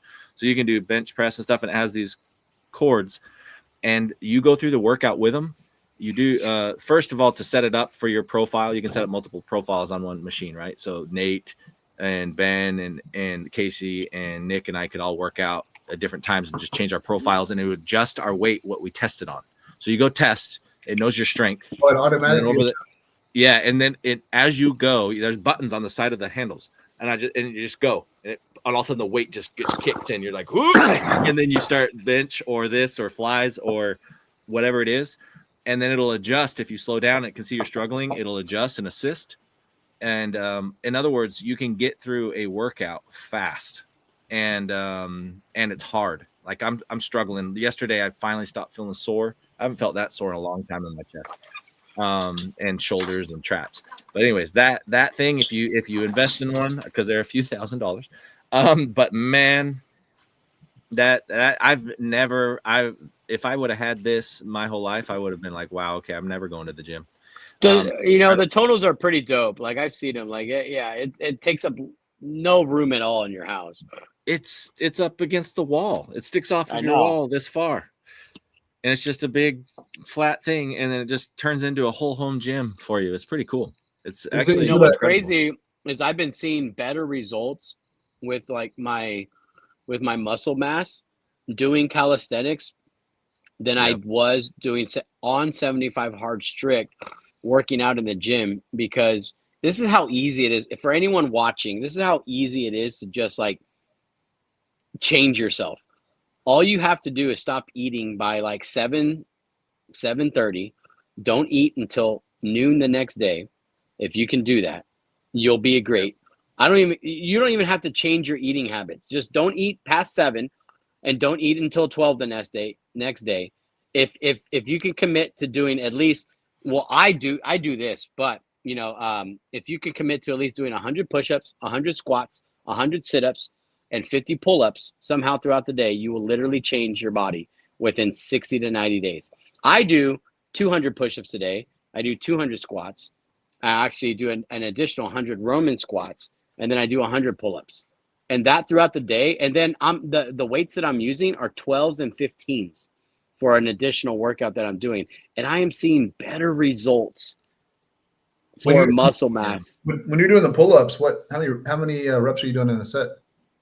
Oh, I do them throughout the day. So like in the morning, like I might do like 50, and I'll just do 5 sets of 10. And then at night, like whenever I get home, I'll do another 50. On push-ups, I'll do 100 in the morning, 100 at night. Squats, I'll do 50 in the morning, 50 at night. Roman squats, same thing. And then my workouts for like shoulders and everything else, like I'm using 12s and 15s, but instead of doing, like 3 sets of 10, I'm doing like 5 sets of 30. And I'm really just like blasting my shoulders. I'm blasting, even I'm doing additional squats, like with like mimicking like a kettlebell kind of like situation but I'm using 12s and 15s, and I'm seeing better results, which is wild to me. Volume, Like it's and I thought I had to go buy like 20 and 25s like I was at the gym, and I'm seeing better results even on curls on 12s and 15s than I was at the gym doing curling 40 and 45s without having to like hurt myself. And that's like what I'm realizing now too, is that like, dude, like it's I don't know. I've been like almost a guinea pig for a lot of these like things that I see out there. I'm like, well, let me try it, and it's and 10,000 steps, as long as you get your 10,000 steps into, that's important. I noticed I started gaining weight after 75 hard when I wasn't walking, which is crazy. Yeah. Everyone thinks you got to run. You got to go run your 10 miles or 6 miles or 3 miles. Dude, like, honestly, if you just walked, I used to like laugh at the old geezers that I would be walking. I'm like, dude, like they're not running. They can't walk. I'm like, now I'm that old geezer that's like walking because like, it's actually more effective for you and actually better for your body to go walk. I stopped after I did 75 hard in 2022. And after I stopped just the walking part, especially, I gained like 10 pounds pretty quick. And I didn't change anything else.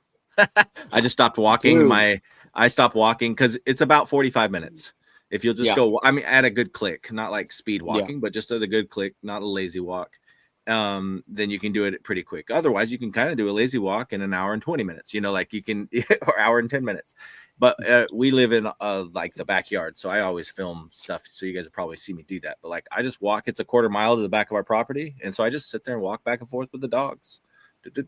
So walking is so underrated, and I didn't realize that until I was doing my journey. I was like, holy crap, dude. Like just walking as 10,000 to 15,000 steps, you will start seeing a slimmer you within 60 days. Yeah. Yep.